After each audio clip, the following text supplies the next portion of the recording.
Давайте мы спробуем сегодня хотя бы 34 раздел прости. Если можем далее, пойдем далее, да? И вы их читали, вот давайте попереди того, как будем читать разом. Какие у вас про их питания? Питание, зловление, уражение, про 34 раздел.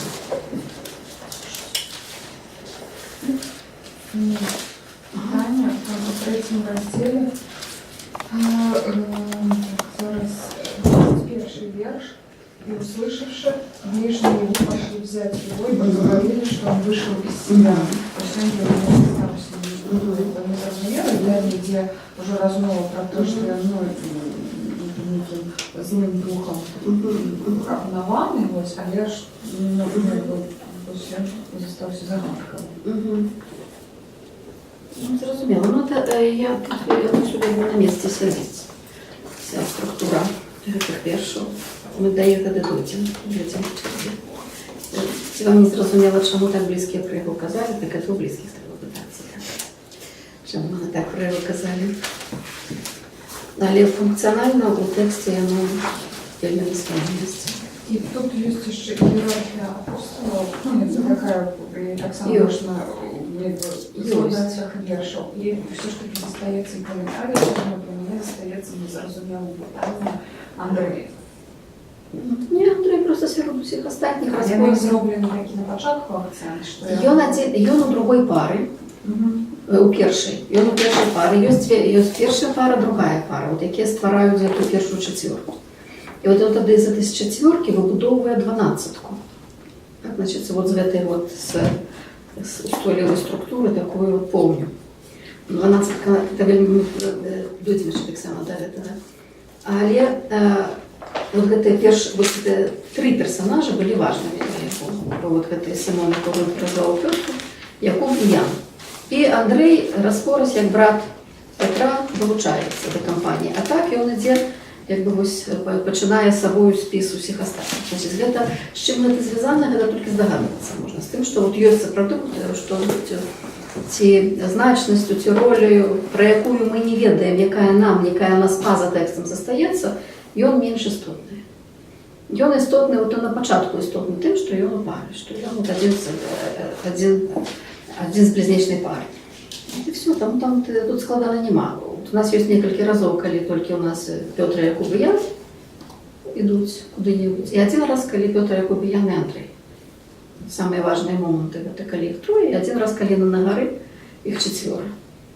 Але это вот, значит, ён вот як бы вот на мяжы ўнутранага кола вучняў і асноўнага кола вучняў.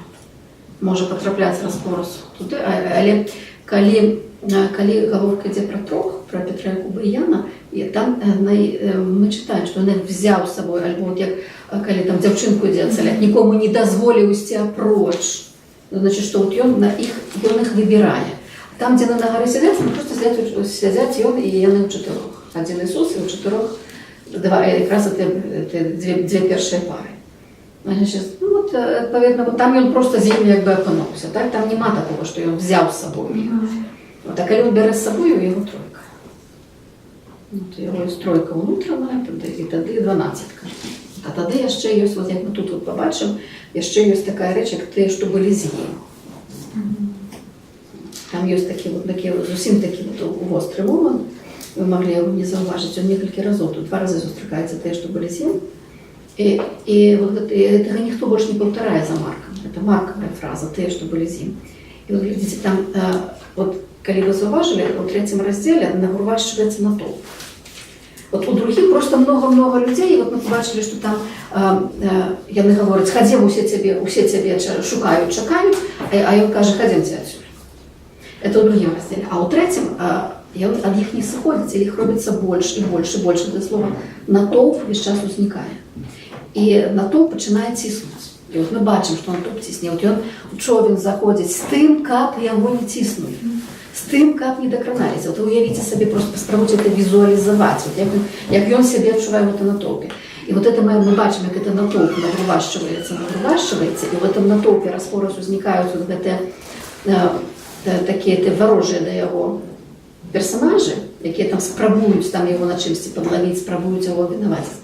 а натоўп ад яго чогсьці хоча, каб ён іх ацаляў, там, выганяў там, тых нячыстых духаў, цісне. І калі момант угаворання прыповесцяў, калі ён застаўся адзін, вот эти фразы, ён застаўся адзін, і тут, здаецца, можна выдыхнуць. Потому что вот оно все цісне, там ён выходзіў адзін маліцца, так, і калі его шукалі. А тут он не можа быць адзін, он весь час у натоўпе. І вот калі ён застаўся адзін, працяг фразы, тыя, што былі з ім, падышлі да яго і спыталіся. Вот ён адзін. Вот тут вот ён не можа застацца адзін. Тут вот гэта такое нагрувачнае. І вот тады вот тое, што вот адразу на пачатку спыталіся, што яшчэ прыходзяць, ну, такі вот з гэтымі нейкімі такімі, хутчэй варожымі думкамі, так? Да яго прычым прыходзяць свае. Таму там, але як яны прыходзяць, там структураваны вельмі, там якраз вот это вельмі выразны сандвіч, так, вот з гэтымі сваякамі. Ну, мы зараз дойдзем да гэтага ўсяго. Яшчэ, які у вас таксама вот это папярэдняе пытанне? А вы изгнание, это Кто? Некалькі разоў... Это не зразумела хто. Хто такія радыяне, гэта не зразумела. Там, вот глядзіце, ён на пачатку мы ўжо сутыкнуліся з гэтымі граматэвас, так, з кніжнікамі. Это таксама не акрэсленая, это не гістарычная група, это просто ён акрэслівае, ну, тых, хто працуе, відаць, з кнігаю, так, кніжнікі, якія навучаюцца, у якіх ёсць паўнамоцтва навучаць у суботу людзей на вольным зборы, і якім ён супрадстаўляецца. Там ёсць ужо ў 3 раздзеле узнікаюць фарысеі і ірадыяне, потым узнікаюць садукеі. І садукеі, фарысеі – гэта гістарычныя групы, это зразумела, пра каго гаворка. І прычым з фарысеямі у Марка іншыя адносіны, чым ва ўсіх астатніх. Фарысеі пярэчаць яму, ён пярэчыць фарысеям ва ўсіх евангеліях. Але у Марка яны разам ідуць праз коску з астатнімі. Фарысеі і ірадыяне, там фарысеі выйшлі, злучыліся з ірадыянамі, альбо фарысеі і кніжнікі. Яны весь час ідуць у кампаніі, ён іх не вылучае. І калі яны вылучаюцца, тады зусім іншая карціна пастае, таму што фарысеі – па сутнасці адна з асноўных групаў гэтых настаўнікаў закону, так бы мовіць. Яны звязаныя з храмам, але яны не толькі звязаныя з храмам, яны як бы вот носьбіты асноўнай традыцыі. І вот мы не сказаць, каб мы вельмі много пра фарысеяў ведалі, але фарысеі гэта як бы асноўная, это такая-то мейнстрим група вот гэтых вот знаўцаў закону. Адпаведна, яны самыя аўтарытэтныя, яны самыя ўплывовыя, і яны даследчыкі, яны навукоўцы. І вот калі мы Марка кладзем у бок, то з іншых евангеліяў не будзе пярэчыць таму, пра што вельмі много гаворыцца, што Ісус падобны сам з фарысейскай школы. Таму ён з імі спрачаецца, ён з імі спрачаецца як роўны з роўнымі. Вось яны яму гавораць, што вот оно ж вот так і так сказано, а ён ім штосьці сваё тлумачыць. І ён з імі знаходзіцца дзесьці в адной плашчыне. Ён ведае тое, што ведаюць яны ведаюць тое, што ведае ён. І ён звяртаецца да іх, яны яго разумеюць. У Марка гэта не так. У Марка гэта ён все патрапляюць у гэтыя вонкавыя кола. Так, у яго ёсць гэтае ўнутранае кола, тады это 12-ка, тыя, хто з ім, і тыя все на вонкі. Але тыя, што на вонкі, сярод тых, што на вонкі, ёсць альбо просто вот тыя, што вот ціснуць, і чагосьці адно хочуць, альбо тыя, хто адкрыта на яго нападае, адкрыта альбо не адкрыта, альбо ў тэксце відаць, так? Што паводле сюжэту яны супраць яго. У яго саюзнікаў у яго няма. У яго няма нікога. Вот, хто бы просто хто бы яго разумеў, хто бы яго падтрымліваў. Вот на минулый раз, памятаете, мы згадывали там, где про страх. Так? Вот ён ідзе, а яны ідуць за ім у страху. Так? І вот у вас такая картина, что тыя, хто з ім, яны яго баяцца. А калі яны яго не баяцца, тады яны просто патрапляюць вот у неадэкват. Так, вот ён ім гаворыць адно, і там вот, і весь час вот мы в гэтых раздзелах оно будзе якраз пачынацца вельмі моцна. Вот, мы побачили у другім раздзеле, як калі Ісус загадывае «маўчы» і выйдзе з яго, той крычыць і выходзіць. Ён кажа «нікому не кажы», той бяжыць і гаворыць. І вот гэта мы бачым з нячыстымі духамі і з чужымі людзямі, а далей гэта будзе, вот ён гаворыць вучням адно, яны робяць другое. Ці ён тлумачыць так, а яны разумеюць не так.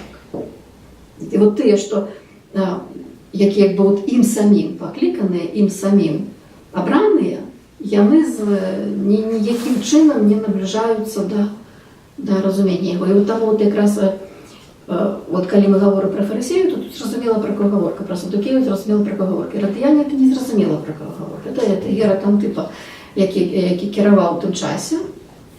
Гэта толькі можна меркаваць, што гэта хтосьці, хто апраўдываў ягоны радавод, хто апраўдываў яго на ягоным месцы, хто падтрымліваў яго. Зноў-такі з тых, хто меў некую вот гэтую духоўную ўладу у краіне, а духоўная ўлада, бачыце, што чым Ізраіль адрозніваецца ад іншых краін, Ізраіль і першага храма і другого храма, тым, што духоўная ўлада ёсць асноўнай уладай. Яна не паралельная ідзе уладзе каралеўскай, а яна, вот, скажем, приналежнасць да народу вырашаецца приналежнасцю да веры, да рэлігіі. Не это вот па крыві генетычна гэта менш, чым па веры. І таму як вот Иерусалим, які ёсць палітычным цэнтрам, тут велізарная, важная вельмі роля адбудовы Иерусалиму пасля вавілонскага вяртання. І там адначасова дзве працы вялікія адбываюцца: адбудова Иерусалиму і адбудова храму. І вот калі адбудова, і это паралельная рэч, адбудова Иерусалиму адно без аднога не будзе існаваць. Потому что адбудова Иерусалиму — это столица, это палітычная ўлада, это палітычная моц, это сувереннасць. А адбудова храму это по сутнасці адбудова народу як такого.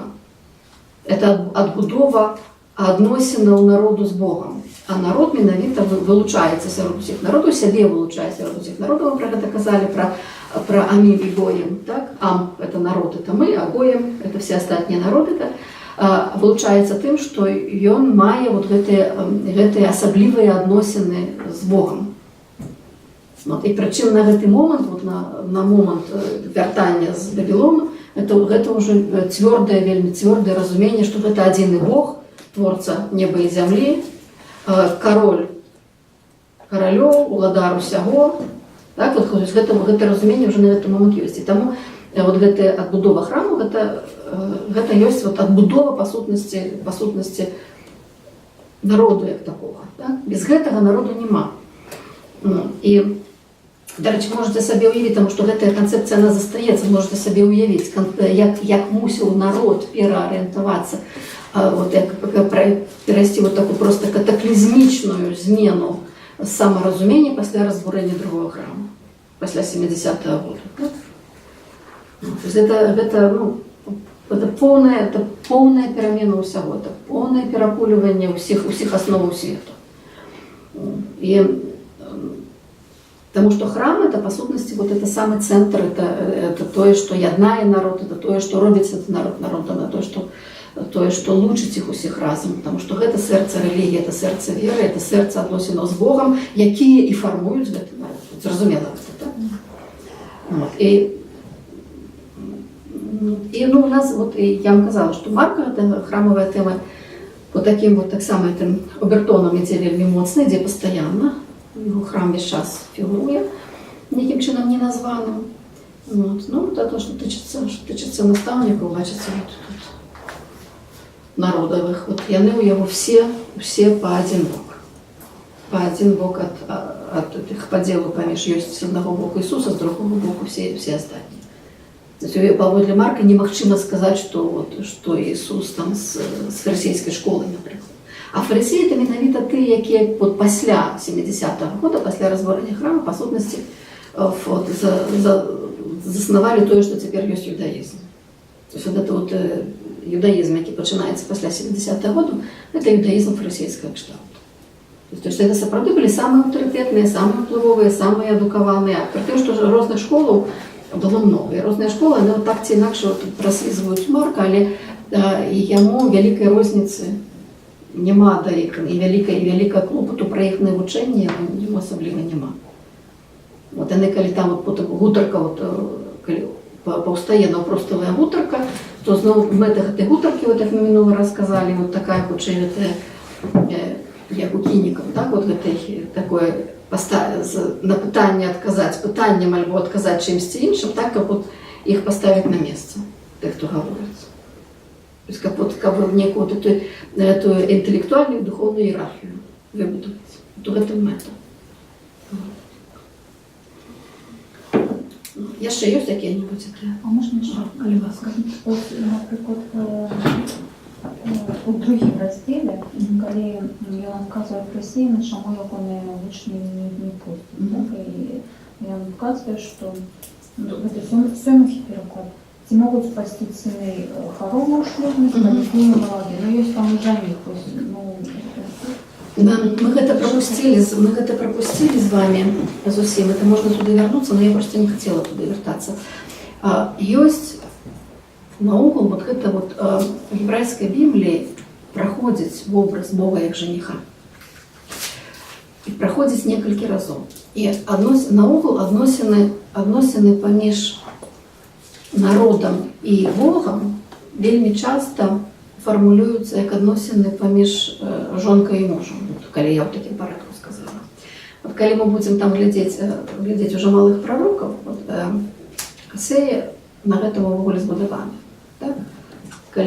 І ідэя палягае ў тым, што Бог застаецца верным народу, а народ здрачвае.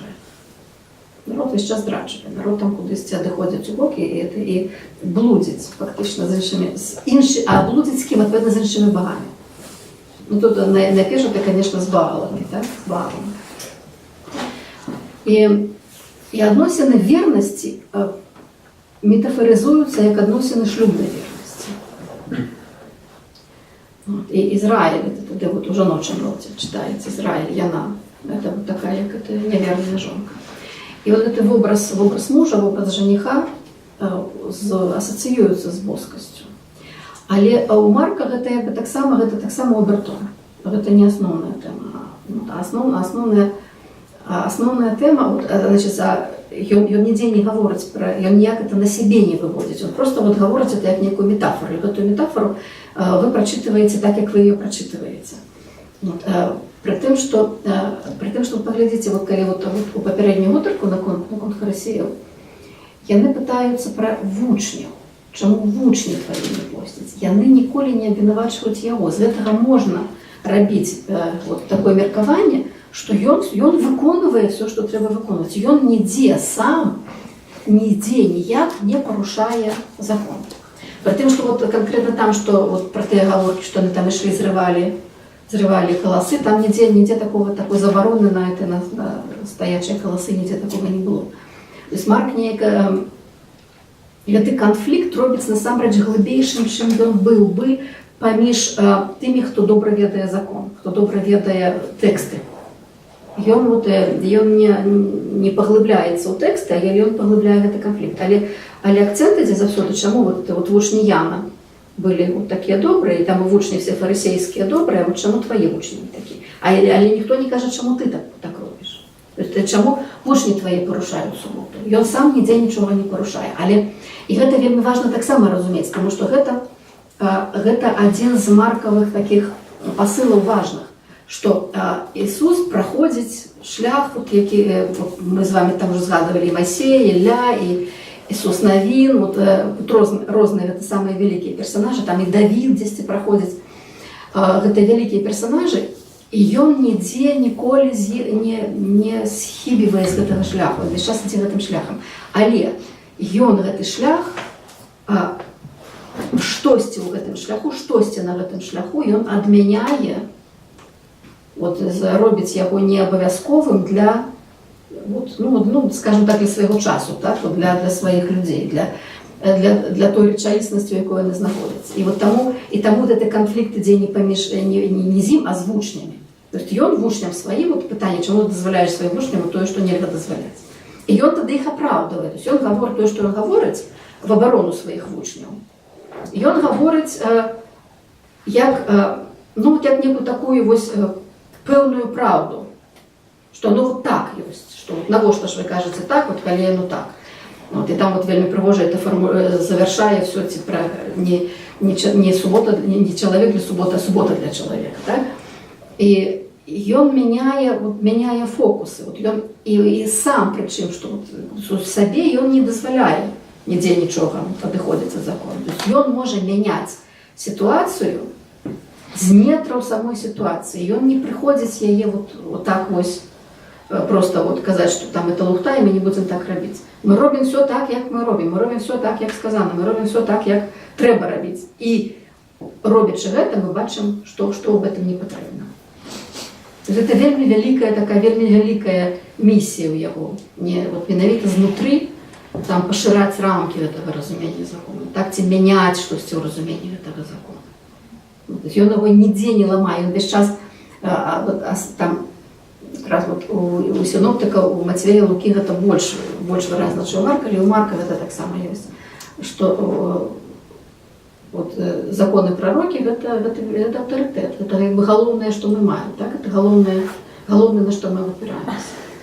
І ён гэта нідзе ніяк не хоча там зневажыць ці адмяніць, а наадварот ён это все сам выконвае. Але выконваючы сам, ён тлумачыць, чаму гэта можна мяняць, чаму гэта можна нейкім чынам ці змякчыць, ці развярнуць, ці памяняць. Вот такое.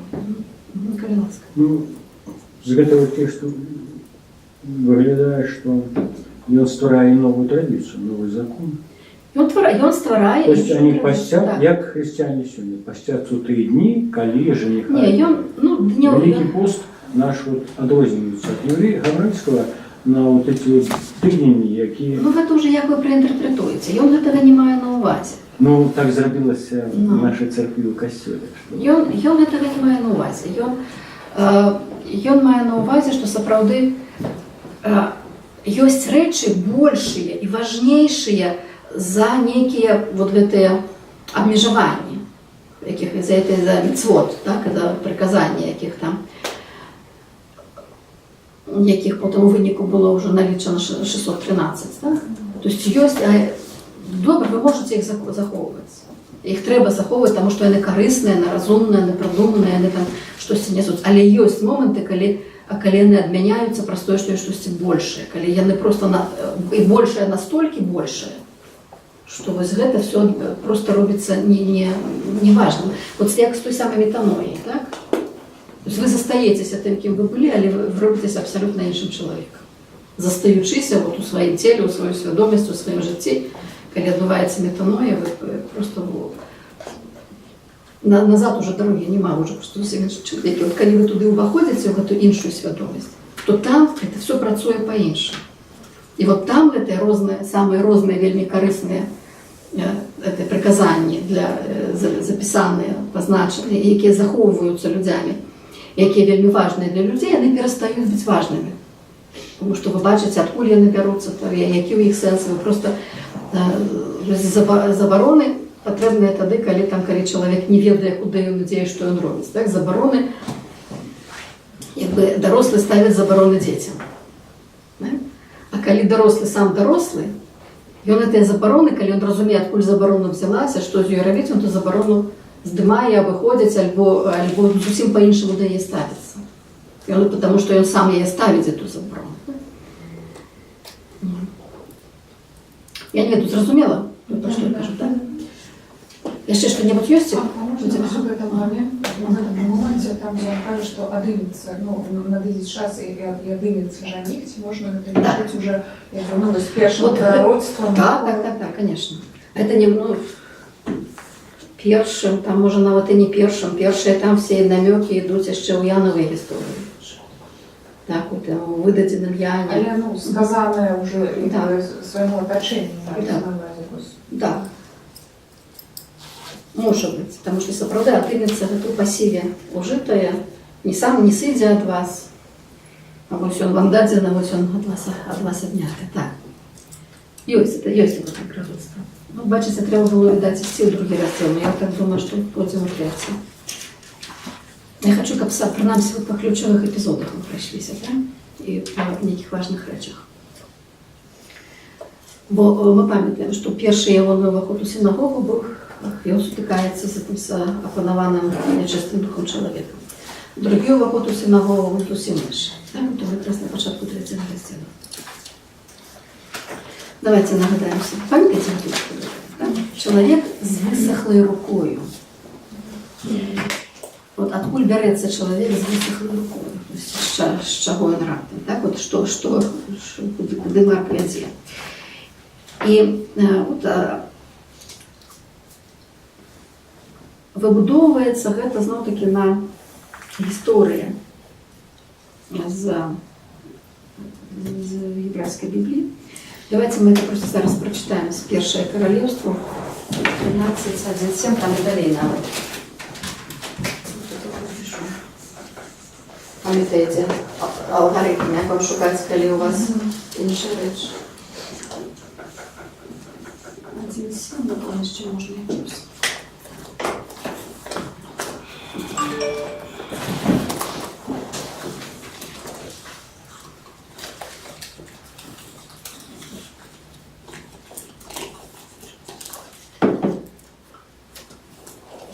Значит, третье царство. Так? Третье? Да. Там идет человек, пришел из Иудеи. Ну, прочитайте это весь пока. И вот человек Божий пришел из Иудеи по слову Господню в Ефир. В то время, как Иеровоам стоял у жертвенника, чтобы совершить курение. Вот это Иеровоам, это король. И произнес к жертвеннику слово Господне.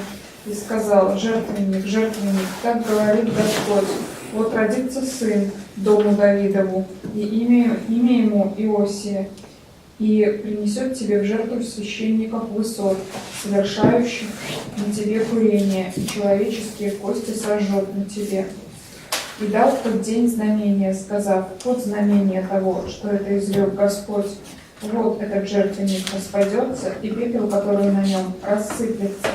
Когда царь услышал слово человека Божия, произнесенное к жертвеннику в Вифиле, то простер Иеровоам руку свою от жертвенника, говоря: возьмите его. И одервенела рука его, которую он простер на него, и не мог он поворотить ее к себе. И жертвенник распался, и пепел из жертвенника рассыпался, по знамению, которое дал человек Божий словом Господним. Ну, в принципе, можно тут спыніцца, так? Потому что вот сутнасць гісторыі вы уловілі, так? Значит, глядзіце, што адбываецца. Там король не уподобал пророцтва, не уподобал тое, што сказаў пророк, адвярнуўся ад ахвярніка, працягнуў руку і сказаў: схапіце яго. Ягоная рука ссохлася. І от што адбываецца ў гэтай гісторыі Марка. Так? У Марка ён разварочвае гэтую сітуацыю. То есть ён гэтага чалавека з сохлай рукою ставіць у цэнтр, ён працягвае руку сваю да ахвярніка, вяртаецца у той бок, які трэба, і рука ягоная аджывае. От ён прайграе вот гэтую гісторыю. І прычым ён гаворыць, выцягне руку, гаворыць, ужывае тое самае слово, якое в Септуагінце ужываецца ў гэтай гісторыі. Эктейно, працягнуць, выцягнуць руку. І вот што тут істотна ў гэтай гісторыі, што сам ён нічога не робіць. Памятаеце, ён там да пракажонага ён дакранаецца. Эту цешчу бярэ за руку. Ён працуе. А тут ён яму нічога не робіць, ён толькі загадвае. Просто кажа, працягні руку сваю. Той працягвае, ці ацаліў яго Ісус, ці не ацаліў. І вот паглядзіце зноў такі, вот гэтая заблытанасць таго, што можна рабіць, што нельга рабіць. яны сядзяць і імкнуцца падлавіць яго, ці будзе ён ацаляць у суботу. Значыць, калі ён будзе працаваць у суботу, то ён робіць штосьці кепскае. І ён іх абвінавачвае, гаворыць, што ў суботу трэба рабіць добрае ці кепскае, ратаваць ці ганіць. Так? Пры гэтым ён не робіць, ён не парушае. Скажем, вот яны не могуць, калі б яны хацелі, вот это то самае, што я толькі што казала, што ён адмяняе гэтае прыказанне, але сам яго не парушае. Бачыце, ён гаворыць яму: выцягни руку, человек вытягивает руку. Все. Все, что робит Иисус, все, что отбылось. И рука робится здоровой. И он ацаляе вот эту некую даўную магутную историю. Добре, калі вы прочитали всю эту историю с першай кнігі Каралівства, но я просила вас прочитать гэтыя все истории, потому что яны нам патрэбныя. Так? Я спадзяюся, что вы прочитали, что вы памятаеце, что это да чаго. Вось. І тое, што вот, па сутнасці вот, вы тады бачыце вельмі добра, што робіць Ісус для самога сябе, што ён робіць для гэтага сухарукага і што ён робіць для тых, хто навокал. То есть для самога сябе ён зноў праходзіць вот гэты шлях, паўтарае. Шлях вот, самы высокі, самы складаны, шлях зроблены самымі вялікімі персанажамі мінулага, тымі персанажамі, якія стаяць вось, ну, на якія слупы разумення народам самого сябе, разумення Бога, разумення сусвету, вот самыя галоўныя персанажы. Вот ён для самого сябе. Ён паўтарае гісторыі гэтых людзей, але пры гэтым ён гэтыя все гісторыі, паглядзіце, як ён іх выносіць на іншы ўзровень. Вот. А для людзей што адбываецца штосьці іншае. Значит, зноў-такі падлавіць яго немагчыма, таму што ён не вот іхных же законаў, якія ён тут же адмяняе, не парушае, і дае ім вот это новае разуменне суботы, што рабіць у суботу, добрае ці кепскае, збавіць ці загубіць душу, што трэба рабіць у суботу. То зноў-такі, вот, не адказваючы на іхныя закіды, ён робіць ім вот это нейкі контраргумент. Але зноў не адказвае на тое, што мы хацелі. Але пры гэтым, вот это, што я звяртаю вашу увагу, сам нічога не парушае. І вот сам ён увогуле вот гэты цуд, які ён робіць, ён нічога не робіць. Но они все равно заставляют против него забывать. Яшчэ важна вельмі, вот, можа, мы не будзем чытаць, а можа, я спадзяюся, што вы памятаеце гэтыя гісторыі з працягнутай рукою. История протянутой руки – это вот эта подмурковая история, это Єробоамовская, якую мы только что прочитали. Але згадайте Моисея и Аарона, якія протягивали руку у Египте, протягивали руку с посохом. Ідзе супрацьстаянне Моисея с фараоном, а яно часам выходит на супрацьстаянне Моисея и Аарона со святарами фараоновыми. Моисей, Бог говорит Моисею: скажи Аарону протягнуть руку свою, и тогда и наполнится все жабами. Так? Аарон протягивает руку свою, наполняется жабами. Один раз Аарон, несколько разов Моисей. Так? Моисей протягивает руку свою с посохом, и что творится. Ну, а до самого апошняга протягивания руки над морем. Моисей протягивает свою руку, и море расчиняется и ператвараецца як у два муры вялікія і дае праход Ізраілю, які уцякае ад Егіпту, і калі на пераход на другі бок, Моисей зноў працягвае руку, назад разварочваецца, і море ідзе назад і потапляе все калясніцы фараона. Вот. І так што вот это, вот, калі просто вы чуеце пра працягванне рукі, у вас першы вобраз будзе, конечно, Моисеевы. І вы бачыце, ён тут, і ён вучыць Моисеевы працягванне рукі, але гэта ацаленне вот той гісторыі адвяртання ад ахвярніка. І вот паглядзіце, чым яшчэ вот тут у гісторыі Єробоама, якую мы прачыталі, ахвярнік распадаецца на часткі. Ахвярнік у храме асноўная рэч, да? Ён распадаецца на часткі. І вот тут вот все, что было там, вот все разваливается. И вот тут вот Иисус все все отселяє, все вертає назад. Причому це все знову таки йде, от, як іде підтекст до самої історії.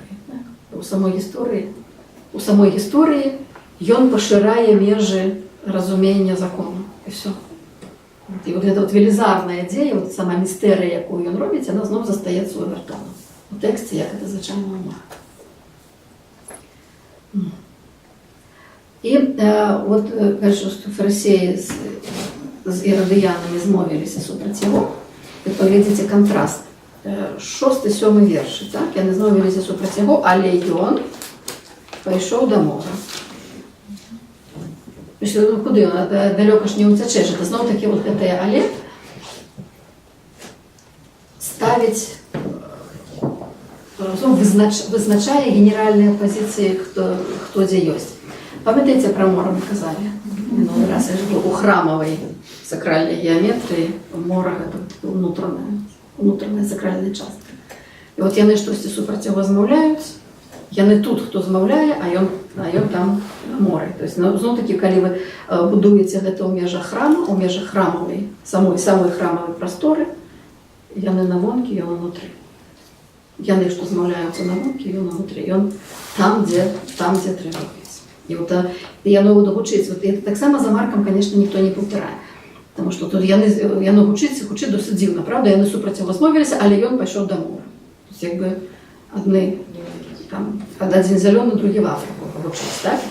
А насамрэч, що сапраўды вот гэта великая логіка ёсць. Вибачайте, Максим, не питання, але про хрещення. Ну, морем згадалася вода, так? От саме ось обряд, який проводиться. Ні, там нема ніяких. Я зовсім за самого початку вже вернулася, просто Ні, хрост вертання. Что?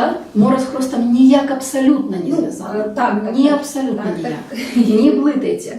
Хрост, это очищение в Иордане. Море не может быть очищением. А очищение в Иордане, это откуда не вугле такое пошло для габреев? Нет, это Ян робить. Это мы про это читали, это Ян робить. Для очищения водою это велизарная традиция старожитно-близкоусходней вугле, але не морской водою николи. Морской воды просто тут не может быть. Море – это зовсім інша стихія.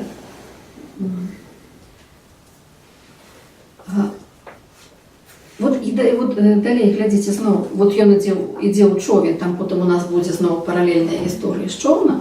Вот то, що я вам казала, з причини, вот у моєму перекладі, з причини шматлюбства, як не тиснули на його. Так? Вот это вот ми відчуваємо, як натовп стискається. Ну. І от 13-й вірш, то, що ми вже сьогодні починали, так, ён перший раз заходить на гору. Значить, от ми бачимо, це пік. Покуль, де ми були в історії, от зараз ми заходимо на наш перший пік. Ми заходимо на гору. Значить, щось буде відбуватися надзвичай важне. Щось важніше за все, що було до гэтуль. І дякуючи тому, що все, що було до гэтуль, все приводиться в гору, і воно заходить. Знову, от звертайте увагу, що коли Ісус завжди активний персонаж. То ён вибирає, ён робить, ён діє. І от коли ми сутикаємося з пасивним залогом, от це завжди тоді щось буде дивне. От як от звернули увагу, що жених буде одобраний, значить, що тут нема волі жениха. Да? Некий такий намек. Ну, это у 4 розділі ми так само побачимо дивну історію про Ісуса, де Ісусу посіяв. Да? Але вот тут как мы привыкаем до того, як Марк говорить, що Ісус завжди активний дійник в історії. Да? І от глядите, що ён зашел на гору, покликал до себе, кого сам хотел. І пайшлі да яго. Вот гэты натоўп, які цісне, у гэтым натоўпе ўжо ёсць хтосьці, каго ён сам хоча. Значит, гэтым вот акцент ідзе вельмі выразна, тому што это ягоная воля, ягонае пытанне, ягонае хаценне. Гэта історія таксама будуецца на гебрайскай Бібліі, на сыходзе. Я не ведаю, куди нам пачаць чытаць. Може,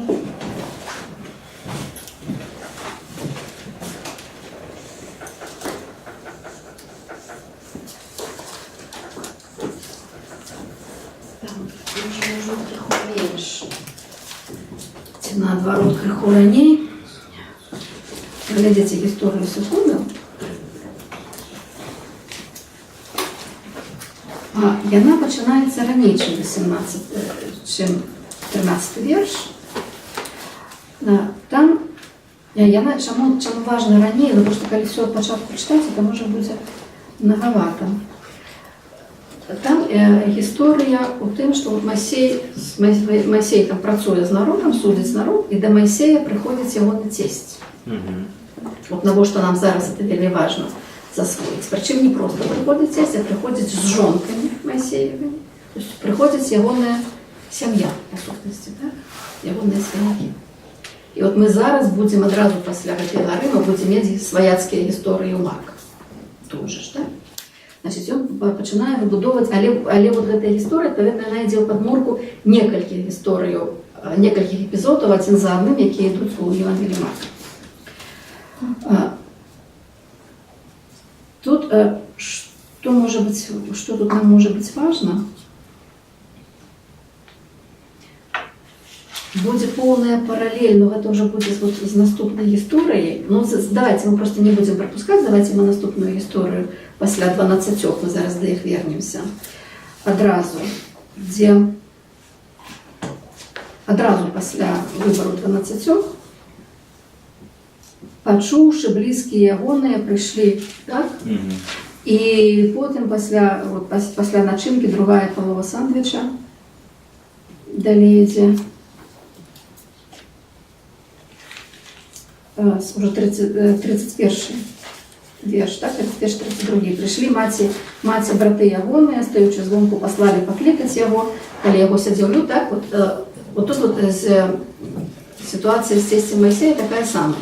И он приходит откольсти звонку, его зауважают, Моисею альбо Иисусу докладают, что вот пришли твои свояки. Значит, вот Марк будує эту историю, свою историю на этой. Ну и вот якраз тесть побачив, як Моисей працює з народом, і от він йому робить пропанову. Давайте вот тоді вже від 13-го вірша, тому що я сьогодні написала так, 13-25 читайте. На другий день сел Моисей судить людей, и стояли люди перед Моисеем из раницы до вечера. И бачив тесть Моисею все, что он робит с людьми, и сказал, что это такое робишь ты с людьми? Навошта ты сядешь один, а все люди стоят перед тобой с раницы до вечера. И сказал Моисей тестю своему, народ приходит до меня и просить суду у Бога. Коли здарається у них якая справа, яны приходят до меня, и я суджу между То есть подобная зараз, вот я роблю на хвилиночку, подобная ситуация, так? Вот мы зараз бачили, что вот он один Иисус, зранку до вечера, люди до его идут, и он им дає раду. И вот у випадку Моисея, вот, значит, вот тесть ему, вот, читайте далее, пропановывая развязку. Я суджу меж тым и другим и обвящаю статуты Божие и законы ягоные. Але тесть Моисею сказал ему, «Нядобра ты гэта робиш, ты змучишься и себе, и народ гэты, які з тобою, бо надто тяжкая тебе гэтая справа. Ты один не можешь выправлять ее. Дык вось, послухай слов моих, я дам тебе раду, и буде Бог с тобою. Будь ты народу посередником перед Богом и представляй Богу деи. Вучи их постановам и законам, показывай им дорогу, по якой яны повинны ісці, и справы, якія яны повинны робить. А ты глядь з усяго народу людей здольных, якія боятся Бога, людей правдивых, якія ненавидят корысливость, и постав над им тысячниками, сотниками, пятидесятскими. Хай яны судят народ у любой час, и про всякую важную справу доносят тебе. А все малые справы судят самые. Яны самые, хай гэта робяць. И будет тебе легче, и яны понесут с тобою тяжар. Коли ты гэта зробишь, и Бог скажет тебе, дык ты можешь устоять, и увесь народ гэты будет доходить у свою мясцину з миром. И послухался Моисей тестевых слов, и зробил все то, что той сказал. И выбрал Моисей из усяго Израиля здольных людей, и поставил их начальниками народу, тысячниками, сотниками, пятидесятскими и десятскими. Ну, достатково, так? То есть у чым гісторыя зразумела, так? Тесть научил его. Тесть Майсея навучыў, Майсей прыняў, што значит, што можна дэлегаваць частку сваіх паўнамоцтваў, каб сапраўды не выпетрыцца цалкам, дэлегаваць 73 з народу. Ён лічбу мяняе, лічба у нас будзе іншая у Марка. Але з гэтага, што ён выбраў, каго сам захацеў. Что нам... Давайте вернемся у Марка. Памятаете, я вам казала, что все географичные назвы и имена у Марка не самодостатковые у большасці своей, а служать некой мэце. Ну и, звичайно, это мэта Ісус. Звичайно, головная мэта. Так? Вот и я вам казала, что калі это все імёны вучняў паглядзець, то імёны будут, звичайно, мець одну семітскую этимологию, одну эллинистичную этимологию, альбо грецкую, альбо латинскую. И вот, что-то певное значит. Мы все с вами не будем вести, потому что это будет залишне долго, але просто как бы себе уявляли, про что. Вот, поставил Симона, давши имя Петр. Да? Причем додал имя Петра, и он ему додал. Будешь Петр. Якби не отнял его ранейшего имени, а додал до его, доставил до его имя. И вот тут вось один раз, коли те, кого 12 называется апостолами. Мы привыкли, у нас так само термин про апостолов, и в інших Євангеліях апостолів у Марка нема апостолів, у Марка є вучні. Є термін вучні. Апостоли, чим відрізняються вучні від апостола? Апостело, дієслово, яке докладно вот тут же ж і уживається. Глядите, и поставил, зашел на гору, покликал до себе, кого сам хотел, пошли до его, поставил 12, как были с ним, и как посылать их. Как посылать их. Вот тут вот это апостольство учить термин, потому что апостолу здесь слово значит посылать. Просто посылать кого-то кудись. Апостол это, отповедно, посланец. И у Марка они николи не называются апостолами, они называются засуды учными. Тому как вы имели на увазе ставить, он это додека, так? Поставил 12. И, знову-таки, как мели уладу, вы поглядите, когда вы с Моисеем поравнаете эту историю, что он им делегует? Отцелять и выгонять демонов. Вот это он им делегует. Мы... Пам'ятаєте, коли он сказал про свою миссию, як він формулював? Будем обвещать. Для этого я пришел, это моя галилейская миссия. А то, что он робит, отцеляя и выгоняя демонов, то он робит параллельно со своей миссией. Вот эту миссию обвещать он не делегует 12, а делегует им вот то, что Моисей мог делеговать 70 мудрым мужам со своего народа. Да? Давайте трошечку вот по первых хотя бы именах. Ну, Симон само по себе такое имя вельми яркое. Это гебрайское имя. Коли його читати по-грецьку, а ім'яни ми побачимо, що тут є грецькі ім'яни, які одразу на таке грецьке значення дають. Симон з грецької, буде там така етимологія, така от приметник от плескатого носа, плескатого носа. Але по-єврейську Шимон это от шама слухать. Той, хто чує, той, хто слухає. І це таке ось, семітське, таке вельми високородне ім'я. Шаман. І він міняє йому ім'я на латинське. Бачите, він перезиває його в Петрос. Будете читати, що таке Петрос. По-грецку. Вам будет камень. Камень-скала. Камень-скала – это Петра.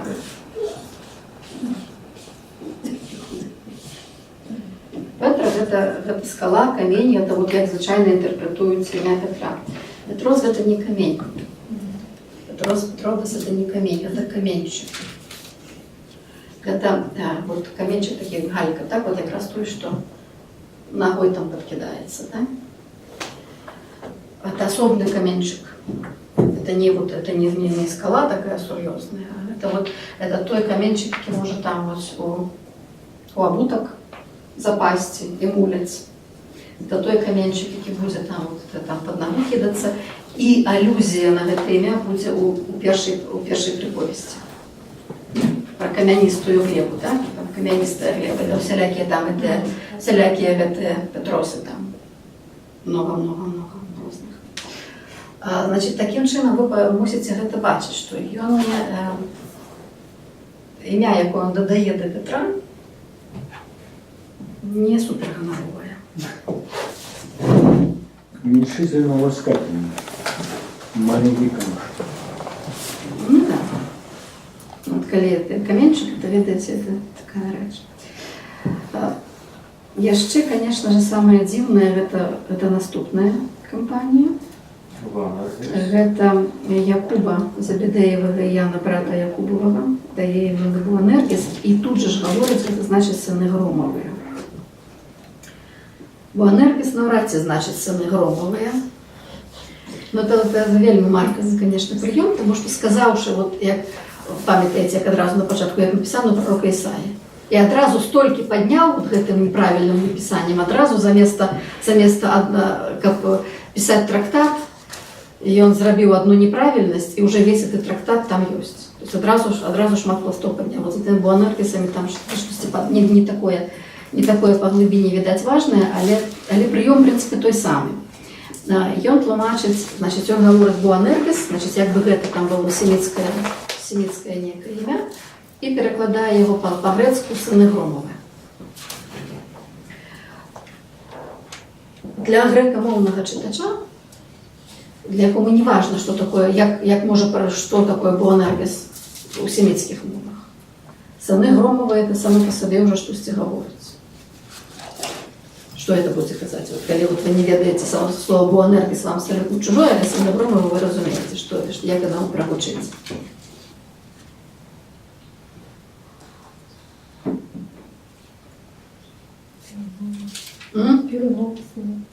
Ну, для белорусского муха Перунова, для грецкого Зевсова.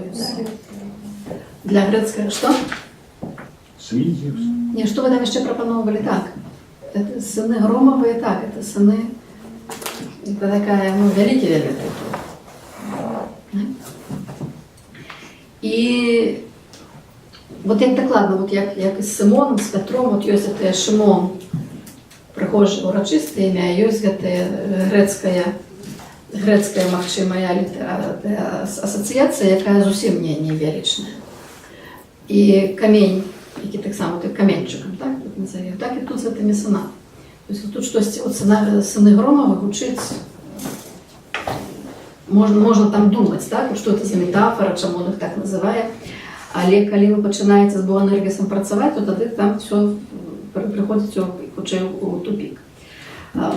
Гэта, от коли гэта раскласти на сыны Громовы по-єврайську, або по-арамейську, это буде Бенерам.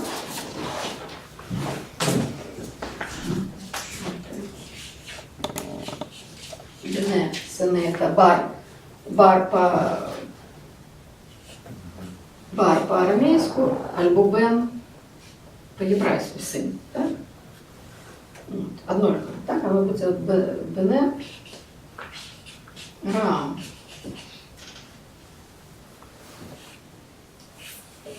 Так, вот гром, так, вот, коли вы просто вот по-грецку гром по-арамейську, это будет Рам, просто, Бене Рам. І воно не вельми добре вчиться. Боаз, от чого це перша частка буанеркис, Боаз. Спробую сюди куди-небудь списати. Значить, це латинськими, то грецькими літерами. Боаз. Я уживаю это слово як бус. Бус. Бус по-грецьку бик. Я уживаю голос як бик. Значит, это вот у этой мове этого часу голос это бык. А другая частка это энергии педагогичной. Это мне латинское не одразу написали.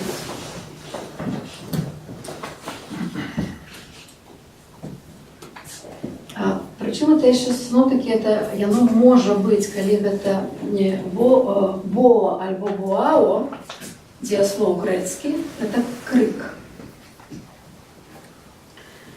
Если получить крик с быками, крик с быком, это ну что будет это? Мычание. Мучение. Быка. Але энергия это деяние. Так? Откуда наше слово энергия? Да? Это деяние. Это будет оно як звучное деяние. Что це ось такое, так? З этим звучанням, промычанням. Знову тут як з одного боку воно хочуть знову таки іронічно, от як і Петрус. З другого боку, личинність присутня так само у близькоусходній боскості. Тобто це як основний символ божества. І у тим ліку Бога громовника. Але сини Громові тут все одно ніяк не стоїть. Ніяк. Якби ви не виужували синов Громових, не реами, тут в этом Енергісі, це щось їх тяжко виводиться. Тобто вони якби десь гучать, тому що це така алітерація є, але нашмат ближе є вот это вичинне діяння. Либо они были очень громогласные, либо вообще ничего не могли сказать, просто мычали. Вот, что это такое. А любовь их такая была в этой силе. Ну, а сами и про Якуба Яна минулый раз сказали. А что значит Зебедеев? Я не помню. Батька его вот Зебедеев. Их не батька. Калі вернуться до Петра, Петр ось Шимон, да, ось там, де не буде послухати. Ну, в приписах буде, хто слухає, той чує, так це так само вже до Петра допишеться. І ось коли может быть, это не близко лежить, але коли хочеться, то можна в это почути. І ось, ну, коли ось вуха отсекли, да, один з їх взяв, а цього... Это не так, это... Тут, да. ось так. Так, это вуха, так, есть, это есть. Вуха, чування, і он говорить, кілька разів їм чувайте, чувайте, не спіться, чувайте. Там на этой тройче їм говорить, на горе в саді, так? Есть. Там вот, там сапраўды гэты Петр, там вот это тое, што ягоная Шимоновасць накладаецца. Вот згадайце, што ў Яна ён завецца яшчэ это Кіфа. А Кіфа гэта, ну, гэта по-арамейску будзе вот камень, так? Вот. Але по слово не значить камня, вот як бы мы не хотели. Петрос, так? Вот Петра гэта вялікі камень. Петра гэта камень, а Петрос гэта каменчик, камянёк. І гэта вельмі важна. Вот калі тое, што ён Петра так называе, і все, што потым будзе адбывацца з Петром, вот важно разумець вот эту вот функцию Петра, як гэтага каменька.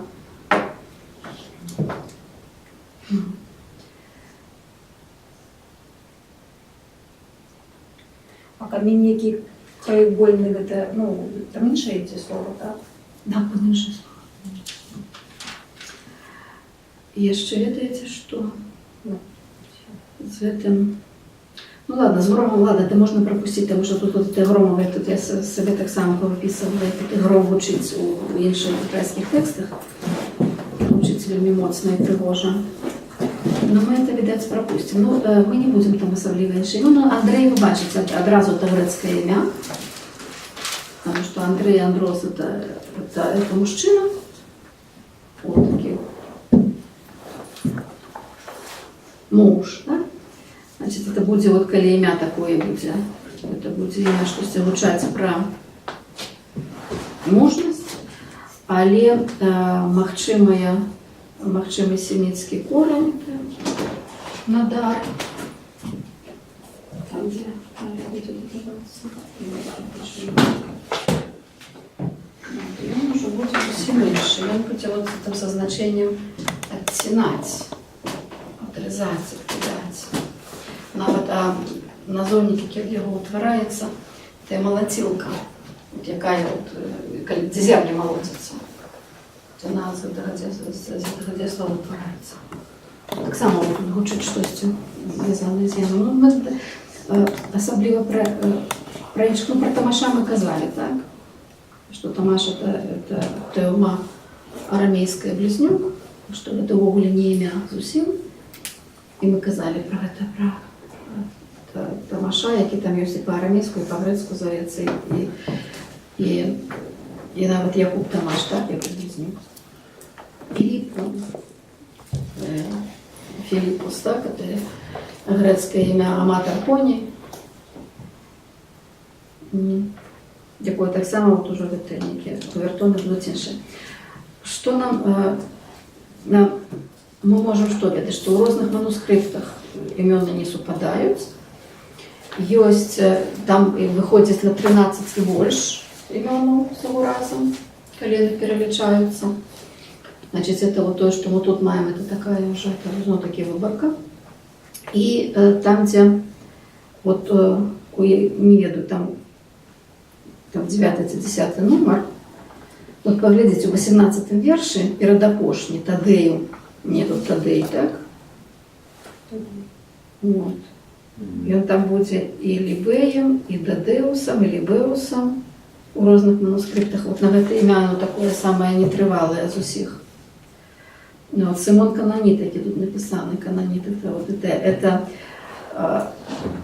Фадей, Тадей, Фадей. Да. Ну, там в этом нема откуда взяться. Это может быть канонит от хананейца, а может быть канонит от заядлера. Просто вот их учить за все это мається на увазі, ну титул. А Матвей, это наш Матвей? Нет, это не наш Матвей, это просто Матвей, просто вот так вот называется и все. Это не Есть, вот, не посмотрите, у евангелист? нас есть вот тут вот в этом тексте у нас кто Алфеев? Яков. Якуб Алфеев, еще один Якуб, есть варианты, есть Леви Алфеев. То есть той самый персонаж, он будет по-іншому зваться. А у нас тут есть у нас Леви Матвей, так? Юда Искариот, это з семітського, вот, ну Юда это зрозуміло, що це такое, это в ogóle одно з основних, самых головних имен. Это не только вот, починальник этого юдового племени, откуда юдаизм в ogóle йде, такі самі з усіх 12, які робляться центральним. Але і Юда – це ще й королівське ім'я Макабейського часу. Тобто Юда – це таке вельми поширене ім'я, і воно завжди ім'я таке шляхотне. Тобто це посполитые люди, звичайно, юдами не називаються. А то, що він Іскаріот, це Ишкирья, скучай за все, з єврейського. Ищет оно, поведно, человек, мужчина.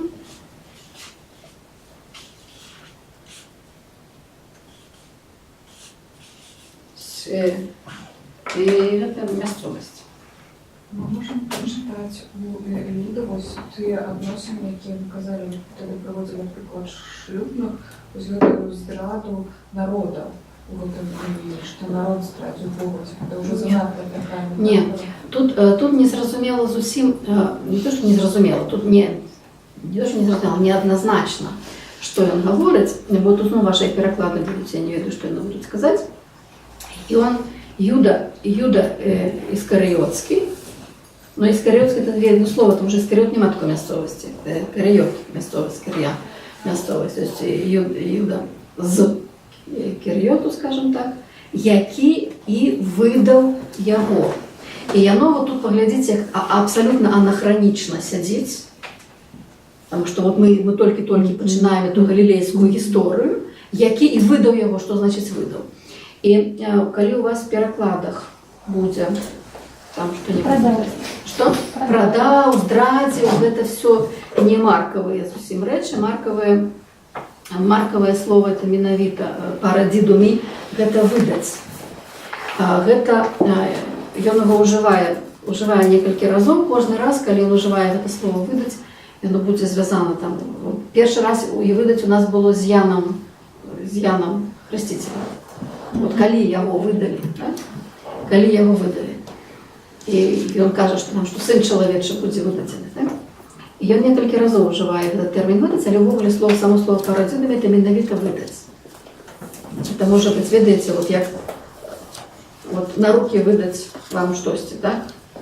Сдать. Это, не сдать, а миновито выдать. Вот як передачку, речь некую, або там документ вот вам выдать, так вот вам выдали. С рук в руки.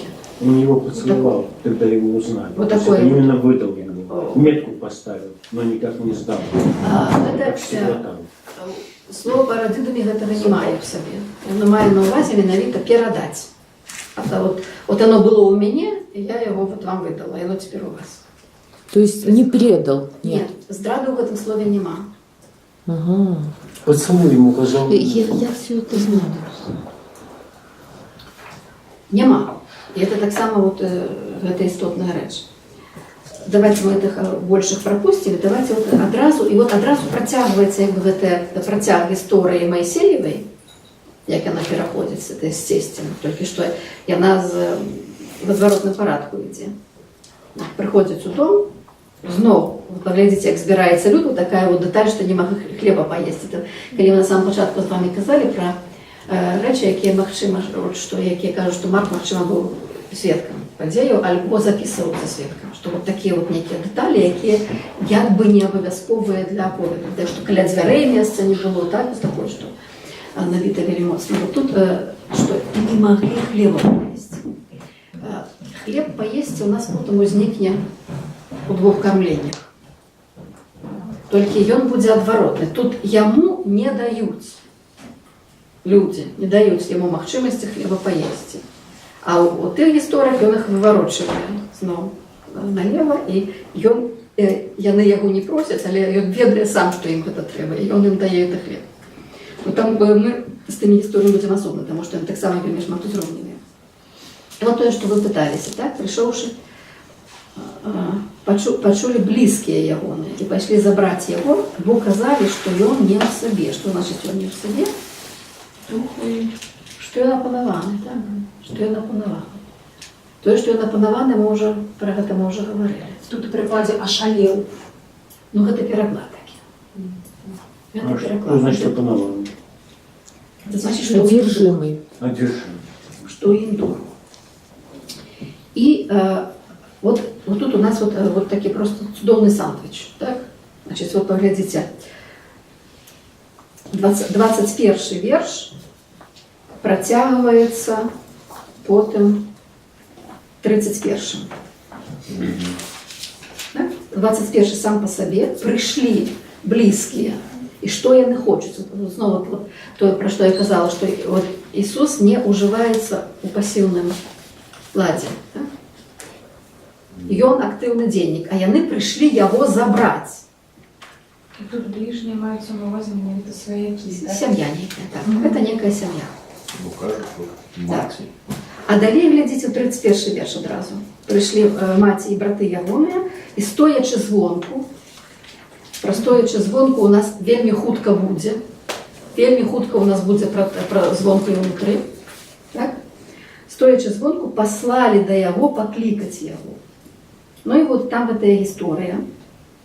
Ему говорят, что мать твоя и браты твои, и сестры твои. Вот Можно хвилиночку. Ага, хвилиночку. Угу. Потому что в 21-м они казали, Так. что он ошалел, а тут Это перед что? 31-м, 30-й идет, было казали, что он має духу нечистый. Угу. Как бы Это- мотивация совпадает. А это то же самое. Это больше-меньш Разумею. это больше-меньш та самая речь. Поглядите на структуру. Что поміж внутри. этих вот верхнего и нижнего слоя близких вставлена, не, там история про это про Беелзебула. Там от эта ягоная спречка, ідзе. Ми зараз до її прийдемо, але от гэта от звертайте увагу, что разбивая гэты сандвич. Так? То есть вот этот сандвич это 3 частки. Это верхняя, нижняя, першая и третья про одно штосьці, и всередине штосьці другое. Вот як з тими 12-гадовыми, так? Это вельмі важно глядзець, як яны фармуюцца, тому што яны утвараюць рамку цельную для чагосьці. І яны звязаныя вельмі шчыльна. Вот эту нижнюю, эту гісторыю Моисея мы уже с вами поглядзелі, што она под гэтым ляжыць, але паза гэтай гісторыі. То есть абсолютно вот у структуры самого марка, што адбываецца. Цэнтральная гісторыя гэта вот спрэчка з кніжнікамі зноў-такі. Так, яны заявляюць, што ён мае ў сабе Беелзебула. Шукайце адразу другое каралевство 1, 2, 3.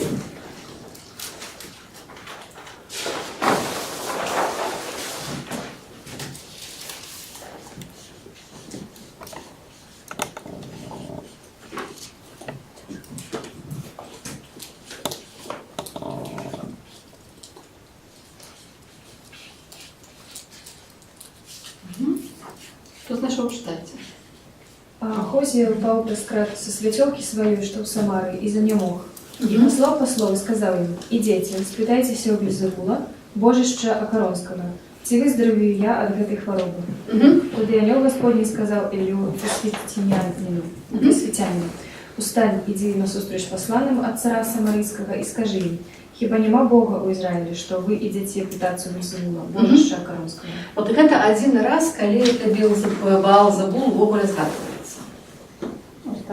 Так, в еврейской Библии больше нема. То есть это один раз, это отдельная история. Калі ёсць, вы зразумелі, у чым там супраць, так? І, значит, гэта чужое божышча, до якога вось ідуць по прадказаннях, да оракула. Это некі оракул.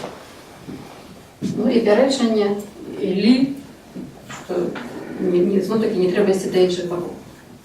У гэтай гісторыі, значит, час прайшоў пасля Іллі, так? Беелзебул дэманізаваўся, таму што кажуць, ён мае ў сабе Беелзебул. Што мае на ўвазе Марк? Потому што імя, конечно, Баал. Беелзебул это будзе значыць, і это вельмі важная этымалогія. Баал, про Баала мы уже шмат казалі, што Баал значыць, вы памятаеце, што значыць Баал? Этымалагічна. Бык. Нет. Владар. Это Владар, конечно. Это Владар, это Господь. Да? Баал это Владар заўсёды. Это імя это значит. І яно, як это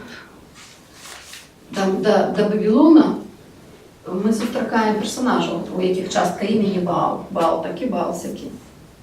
Це Вавилона вже нема, тому що таки Баал вже демонізується. Ну, про самого Баала я в яким іншому курсі розказувала, коли ми про угорську літературу говорили. Що це вельми пригожа література, там, де ви бачили, що в Гоблях такий самий Баал, ну якраз громовник. Гэта вельмі популярны персонаж гэтага рэгіёну Баал. Нам, в принципе, сюда зараз асабліва не патрэбна. Нам тут важна, што этымалогія слова Баал — гэта уладар, гаспадар. І Беелзебул это будзе прачытвацца як уладар дому. Імя. А Беелзебул, якое будзе вельмі падобна гучаць, можа, Марк таксама яшчэ яго мае на ўвазе.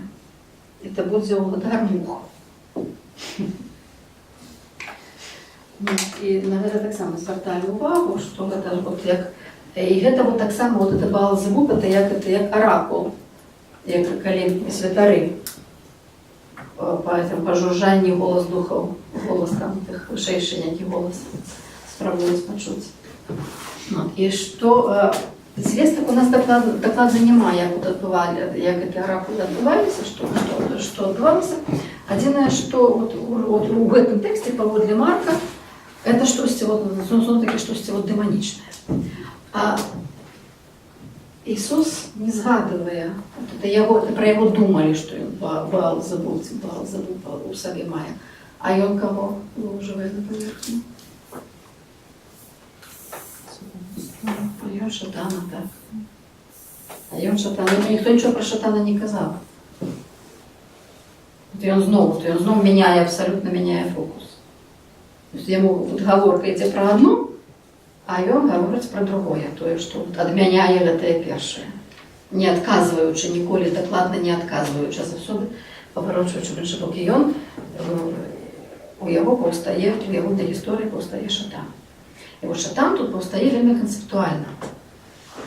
Тут вельми важно, що Ісус говорить. Давайте, може, прочитаємо з такого. З якого? От 23 до 27 вірша. Прочитайте їх так от виразно. І покликавши їх, казав їм притчами, як може сатана виганяти сатану. Коли царство разделится самое у себе, не може устоять царство тое. И коли дом разделится сам у себе, не може устоять дом той.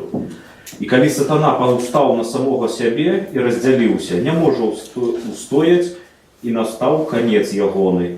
Ніхто, увайшовши у дом дужого, не може зрабовать речаў ягоних, коли сперша не звяже дужого, і тады зрабує дом ягоны.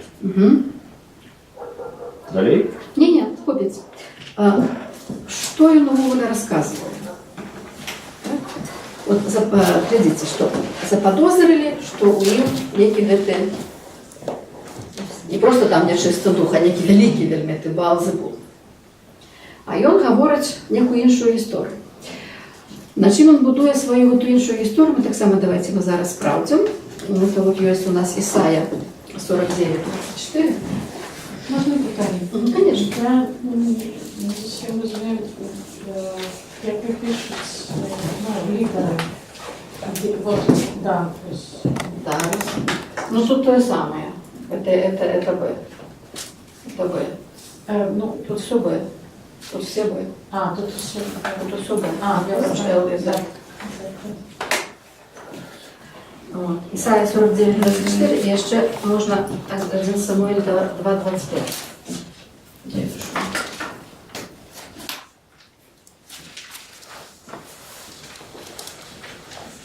Значить, у кого інша традиція, 1 Самуїл, 1 Перше царство. Ну от, обидві, ти знаєте. Може бути забрано у Ой, дуже. гучніше кришечку. Чи може бути забрано у дуже старбиша, і чи можуть бути одобрані у переможці поможені. Так, от знову, бачите, знайомий образ він бере, ці може бути дуже одобрана здобича, ці можна у мацнішого, ці може слабіше, у мацнішого щось одобрати. Ну і давайте так само перевіримо.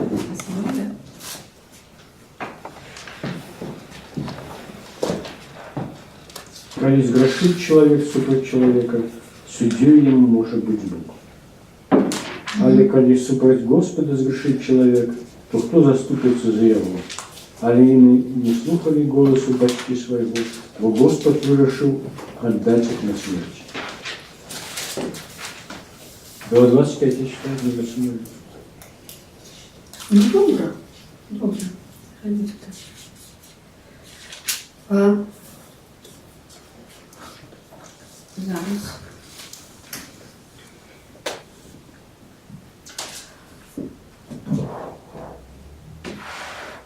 Що Гоголь, от як ви себе уявляєте, про що Ісус говорить?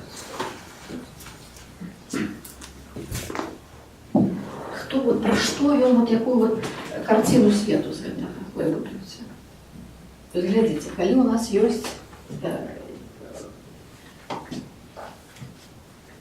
есть, скажем, вот Баал-Зебул, есть уладар дома. Это что значит? Некий дуже. Не про дуже это само собой, или не просто Есть дуже. некая ценность, яка, ну и дом, это некая... Так, про який дом Єдність, так, може бути. так, про який дом суд доказательно, так само с вами это уже казали, что это все может быть метафорой на что-то большее.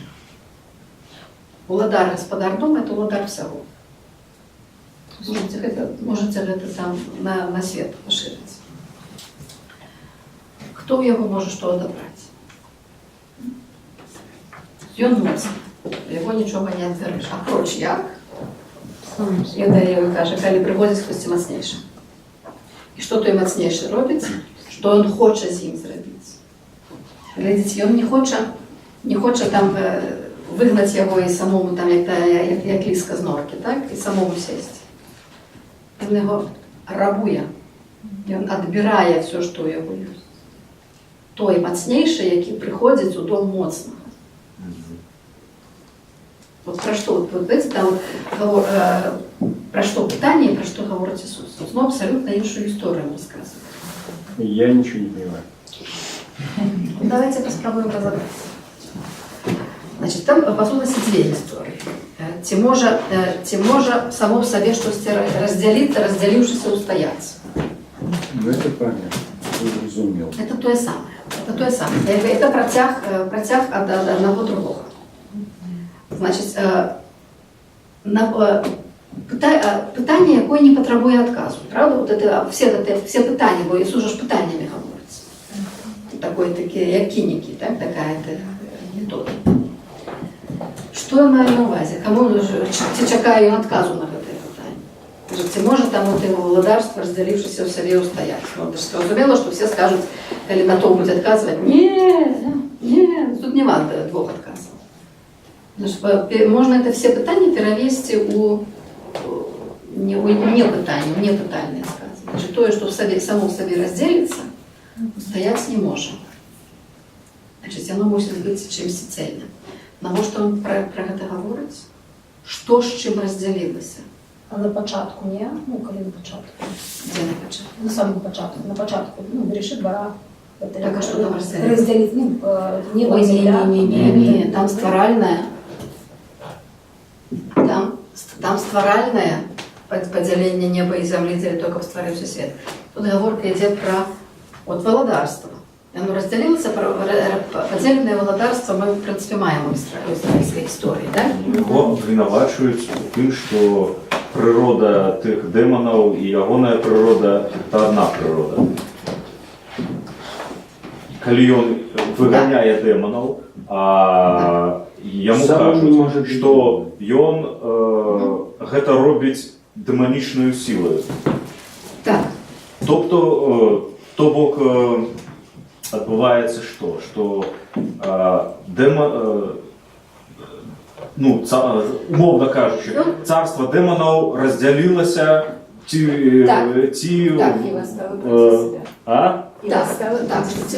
Значит, он выводит себе, в этой первой части, он выводит себе с этого, со складу этих усіх духов. Потому что он их выгоняет, при том, что он нигде не выгоняет шатана. А тут он говорит, ці може шатан виганяти шатана. Шатан не може виганяти шатана, це таки буде відказ на його питання, безумовно. Значить, із гэтага уважливо читач одразу бачить, коли ми бачимо, що він виганяв, і він буде виганяти, з ким він насамрэч у конфлікті? Шатаном. І гэта не пропускайте, потому что это вельмі важно. Марк ставит вельмі важную нам стрелочку указания. С кем у его конфликт. И далее про этот конфликт говорится больше. Значит, он одразу говорит, что я не з гэтай природы, я не з гэтага племени, я гэта выганяю, а про выганяю далее разводится ту метафору, яку мы у Ісаї бачим. Хтось приходить у дом дужага, і дзеля того, каб гэтага дужага абрабаваць усяго, што ён мае, трэба гэтага дужага звязаць. Гісторыя, якая ўжо не вельмі далёка сягнула ад першай ідэі, што ў ім ёсць гэты Белзебул, і ён выказвае ўжо некую сваю місію, некую сваю ідэю, вялікую такую светаўладарную, касмічную. гісторыю. Ёсць уладар дома, моцны, дужы, і хтосьці мацнейшы прыйшоў яго рабаваць. Про тое, што шатан выганяе шатана, вот это слово «шатан выганяе шатана» тлумачыць, про каго ён гаворыць у моцным уладары і тым, хто прыйшоў яго рабаваць. Вот это побачили? То есть, ну, вот, сказаць, што гэта празрыста, тут нічога нельга, але зразумела робіцца. І далей яшчэ заадно згадвае Духа Святого. То, што нельга узнехаць Духа Святого. То есть ён гаворыць тое, што ён хоча сказаць, а не дае адказы на тыя пытанні, якія яму задаюць. І ў дадзеным выпадку ён хоча сказаць пра шатана. Пра некі вялікую спрэчку ці канфлікт шатана. Шатан тут у нас па імені называецца другі раз. Першы раз ён быў там, памятаеце, у пустэльні адразу пасля хросту, калі там ёсць гэтыя жывёлы, шатан і анёлы.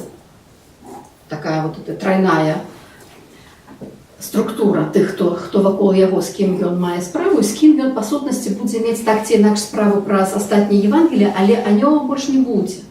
Так, і жывёлаў больш не будзе. Шатан будзе прысутны ўвесь час. І вот зараз гэтыя ягоныя словы нам адразу патлумачылі папярэднія гісторыі. Папярэднюю, прынамсі, гісторыю з тымі нячыстымі духамі. Што гэта нячыстыя духі наўпрост звязаныя з шатанам, і ён заняты тым, што ён гэты дом, гэты моцны дом, гэтае моцнае ўладарства прыйшоў разбурыць. А ёсць, ну, як называецца, дэманологія, вот, тлумачэнні у габрэяў, хто такі шатан? Не, глядзіце, з шатанам, так, мы шатанам па-за мінулы год працавалі, калі мы його рабілі, таму я прапускаю, як будзе ўсё сказана. Само слово еврейское, Активно. так, это той, хто насупраць. Это той, хто, як это лепш сказать, противник не абавязкова варожы. Можа быць варожы, можа быць не варожы. Вот як это самый лепшы образ, вот як оппозиция, так? Чому оппозиция зовецца оппозиция? Традыцыя ангельского парламенту. Потому что ангельский парламент побудованы, покой, паседжанне побудованы таким чынам, что есть ровно на две частки поделены. В одной части сядзіць доминующая партия, у другой части насупраць, оппозит, так? Сядзіць тая партия, якая цяпер не доминующая. И яны заўсёды оппозиция одно одному, потому что яны сядзяць насупраць. То есть яны насупротнікі одно одного. Шатан это что-то подобное, или там мы это разглядали, там, где он сустракаецца, ёсць нават, дзе вот у гісторыі з Баламом, у яго Васліца загаварыла, калі анёл ему заступае дорогу, божский посланник заступае дорогу, он пытаецца, вот ты хто? Он кажа, я шатан. То есть я, адпаведна, вот я тебе не пушчаю, я тут супротив. То есть само слово не мае гэтага значення. Слово шатан, вот штосьці такое, вот як персонаж, узнікае па сутнасці толькі у кнізе Йова. У всех остальных текстах это не имя, это просто титул. Але книга Йова, это поздняя книга. Это нашмат позднейшая, она ближе по часе до евангельского периода. Значит, вот эта концепция шатана эволюционовала. И то, что мы маем в Евангелии Марка, это уже выразный персонаж, это особа, якая выпробовывает Иисуса, и якая володае светом. И вот это мы бачим цяпер з гэтых слов, это ввогуле вельмі важное слово, и вот вы их ніколі не забывайцеся, калі будете читать далей, калі вас будут там некие розные, я вам казала, памятаете, что в Евангелии по сути два персонажа. Вот другий персонаж, это той, кто иллюструет Иисуса, с кем он постоянно спрячься, вот он его сам называет. И сам же, когда мы про Петру и «Стань за мною, шатане», мы уже с вами это згадывали, он снова сам его называет. Ён не паўстае, як тое, што ходзіць, сядзіць гаворыць, это не фарысей, гэта не кніжнік, гэта там не сярод ягоных вучняў. Яго наратар яго ніколі не называе тут у гэтай гісторыях, але Ісус называе. Наратар яго называе, што у пустэльні. Вот там, дзе яны гучаць все гэтыя жывёлы, это апокаліптычныя, так, мы про гэта чыталі, жывёлы, шатан, анёлы, вот так было ж гучыць, вот там іх наратар называе. А як яны прайграюцца ў гэтым свеце, вот гэта зноў-такі это ўжо пытанне як чытач гэта пабачыць. Вот. І з анёламі гэта цяжэй, там анёлы ўсё ж такі ўзнікнуць таксама дзесьці, вось напрыканцы зноў не названыя. А шатан будзе весь час ісці дзесьці вось паралельна, і весь час будзе вот гэтая спрэчка, і раз-пораз вот вам будуць вот такія ключы, як гэты, якія гавораць, што ён побач. І што калі шатан выганяе шатаны, кажа Ісус, а ніякага шатана у нас увогуле не было, нікого не выганяў. Хто каго выганяў, то Ісус выганяў нечыстых духаў. Все. Больш ніякіх выгананняў не было. І просто гэта вам паказвае, пра што ідзе гаворка. Але ж 26 верш, калі шатан паўстаў супраць самого сябе, да? То, па сутнасці, ну, шатан гэта супраць, той, хто пастаў супраць, ну, так. Той, хто пастаў супраць. Так. Той, хто і так супраць, і ён паўстае супраць самого сябе. Так. Это тут, это гульня. А для тых, кому ён сказал, это про шайтана, да? Шатана. Шатан это по-арабску. Да. Для іх гэта было зразумела, аб кім ці аб чым ідзе размова. Відаць, Марк піша па-грэцку, грэцкага такого слова няма, он піша сатана, гэта транслітерацыя гебрайскага. То есть написано Марк сатана, именно это. Так, по-грэцку сатана. Но по-грэцку няма шо. Ну, правда, і по-гебрайску було сатан. Навіть коли було шо. То есть их не было таких докладных проявлений, кто это, якби... Ми не ведаємо. У нас нема літератури, яка б нам це все докладно розказала. Але от гэта одна з тих літератур, по якій ми можемо бачити, про що йде говорка. Вот, что вот тут, вот на что он его вот под вот это уже у інших текстах, так, вот там, где буде князь там гэтага свету. І так само, як просто як метафора не названа. Вот у його тепер вот у гэтай історії, ну, його все вчиться. Ну, аднойчы вот у кнігі Йова зустракаецца. Так. Там вельмі цікавий персонаж, який один з синов Божих. Подручник. Один з синов Божих, які з одного боку його функція якби спрачатися з Богом, коли Бог йому каже, звернути увагу на слугу моєго Йова, який він добрий, який він судовний, а той каже, звісно, що ж йому не бути судовним, коли ти все для його робиш. Так? І він, якби то, що сипеться, всі нещастя, які сипляться на Йова, сипляться просто, що шатан подбухторує Бога. І Бог, от шатан його якби веде, і Бог ведеться так, на це. І все відбувається так, от, як шатан каже. Але з другого боку, знов-таки, як не було всього цієї шатанової гульні, не паўстала бы вот гэта вот тое, што ёсць сапраўды вот сапраўдная моц чалавечая, якую Йов прадэманстраваў. І таму і ці ведаў шатан, што прадэманструе, ці не ведаў, мы не можам казаць, можа спрачацца. Але менавіта шатан прымушае Йова прадэманстраваць тое, што ён такі не таму, што яму за гэта Бог плоціць, а таму, што ён такі. Што ён такі незалежна ні ад чого. І таму функція шатана вельмі важная. Ён хадзіў па зямлі. Вот там таксама яшчэ цікавы момант у кнізе Йова.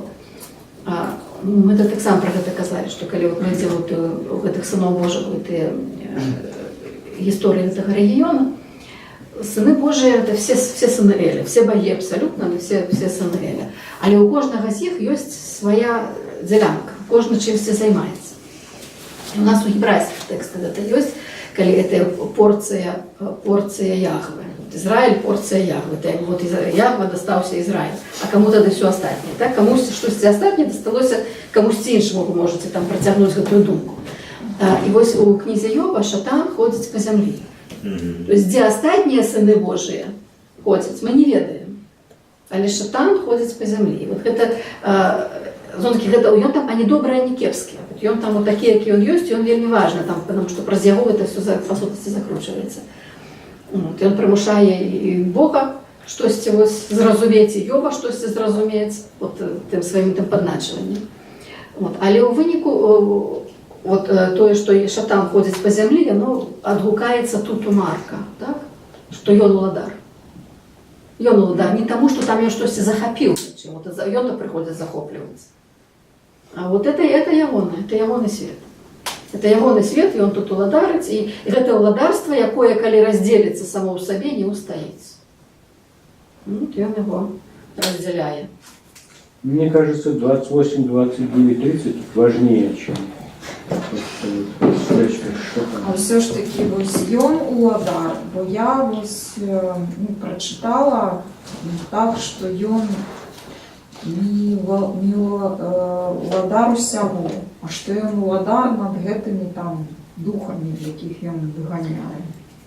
Але не хоць ён і піша, што увайшоўшы ў дом, кажа, увайшоўшы ў дом дужага, але можа маецца на ўвазе нейкая, ну як частка сусвета, дзе вось ён дужы, ён валадар гэтага духу, а не ўсяго. Можете, как бы одно не отменяет другого. Оно может быть и так, или может быть и частка целого, и целое одночасово. Потому что это дом дужага, дом это все ж таки великая метафора, дом это все полное уладание. И вот глядите далее, коли знову ідзе гэтая гісторыя з сваякамі. Сваякі прыйшлі яго взять таму, што ён апанаваны паводле іх. І вот ён пра эту апанаванасць все выкладае падрабязна. І тады зноў вяртаемся да сваякоў, ужо ведаючы, пра што ідзе гаворка. І сваякі, яшчэ што вельмі важна, вот, што мы не забываемся гэтай гісторыі Майсея. Майсей ставіць, Иисус тут паводле этой Масеевой истории ставит свою 12-ку. 12-ка это на этой лічбе не звяртали. Я не засярошваюся, тому що зразумела. 12-ка это великая лічба, она вельмі шматзначная, и мы її пропустим, потому что она и так самая відавочная. Так? Але там, у Майсеевой истории, сваякі прыйшлі яму дапамагчы. У Ісусавай гісторыі наадварот, сваякі не прыходзяць яму дапамагчы. І калі вот ён потым так это гаворыць так пафасна, так, хто маці моя, там, хто браты мае, ён уже сказаў гэта, паставіўшы 12-ку. Тыя, каго сам захацеў. І вот гэтая гісторыя вельмі шчыльна пераплетаюцца адна з адной, гэта гісторыя ад узыходу на гару да гэтага сандвіча. Так, сваякі, Беэлзебул і зноў сваякі. Так, вот гэта яны вельмі шчыльна звязаныя паміж сабой, толькі разам іх прачытаўшы, вы можаце пабачыць все, пра што ідзе гаворка. Ну, як бы такая другасная рэч, пра якую мы таксама казалі яшчэ раней, вот, каго не стае сярод сваякоў. Бацькі, так? Маці, браты і сёстры. Няўная сям'я. Ну, Хто знає? можна шмат што прыдумляць, так? У тэксце это вельмі выразна. Вельмі выразна адсутнасць бацькі. Дзеці не восьь. А бацька вырашыў, што той робіць все правильно. Вот, да. То есть тое, што вот, вот это сацыяльны момант, ён тут таксама істотны. І в этом сэндвиче так само про дом, да? Ось ідзе гаворка, што ну якби дом. Так само дом, так. Перед домом. Так. І это все адбываецца ў доме, і гэта ідзе дом Беэлзебула, дом дужага, так? Дом шатана. І это таксама, вот вы адразу бачыце, што гісторыя на некалькіх узроўнях адбываецца, што ёсць тут гэтыя, ёсць людзі, з якімі Ісус гаворыць, ёсць шатан, з якім Ісус нябачна спрачаецца, ёсць ось Майсей і Ілля, чый шлях там праходзіць. Вот у гэтай гісторыі вы бачыце, што тут ідзе, што гісторыя вельмі шматслойная. Ну что, мы 4-й раздел уже не поспеем. А вот есть в 30-м так казал ён, бо говорили. Это у меня... Не, так казал ён, это вставка. Ён духа не чист?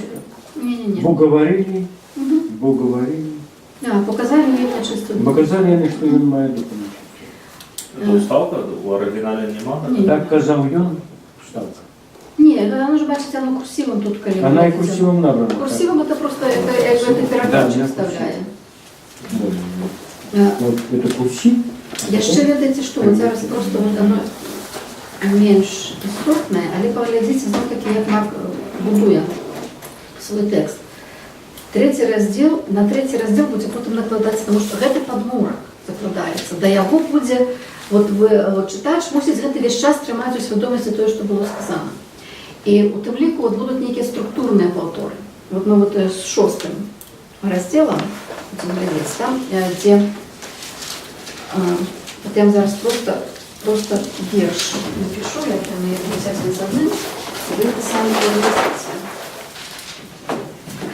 Как не заводит собой следите третий раздел,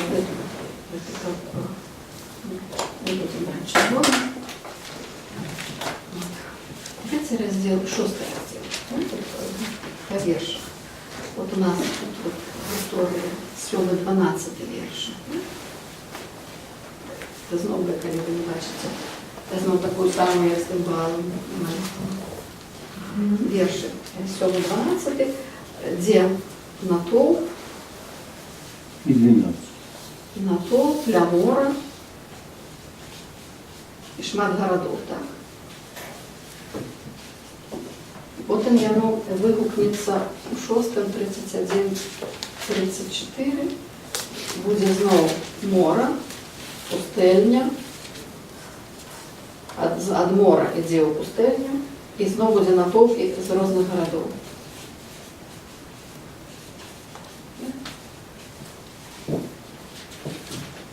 Тут далее где вот 13, 19 становится 12, вот так, 12 БДК. А там будет 7, 13, и потом вертается 30, это одразу після гэтага, і скачок знов сандвіч. Там він посилає 12-ку, і вони вертаються. И тут вот далее 19-35, там, где вот, выкидаем Веозебула, вся эта история, как его пришли его схопить в своем мир сове.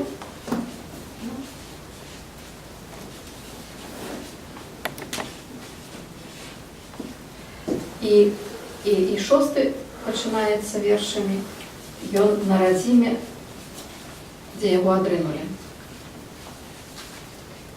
То есть, ну, свояки его отрынули. Вот, те самые мотивы, те самые, только что, значит, вот так вот по вершах, вот тут идет, вот, снова идет вот так вот А, Б, С, Б, А. Так? Нужно нам вот это написать, как бы побачить. Вот это будут линейки такие, что один хиасмус. Тут будет вот С штрих, Б штрих и А штрих. То есть 6 раздел побудованный по этому разделу. Завершая эту тему. Вся вот эта тема, яка почата тут, она будет завершена тут у 6. Вот это вы сами поглядите. Значит, давайте мы... Я вельми сподівалася 4 розділ зробити сьогодні. А давайте, що нам треба у 4 розділі? Просто не пойдем подробязно по приповестях, да? Я вам надо картинки принесла для 4 раздела. Давайте до 10 останемся. Да. Иначе Я уже устал, невозможно. Трубок А, и если ты А штрих, это будет и на родинах, да? Так. То есть я маю на увазі со штрихами, трубок.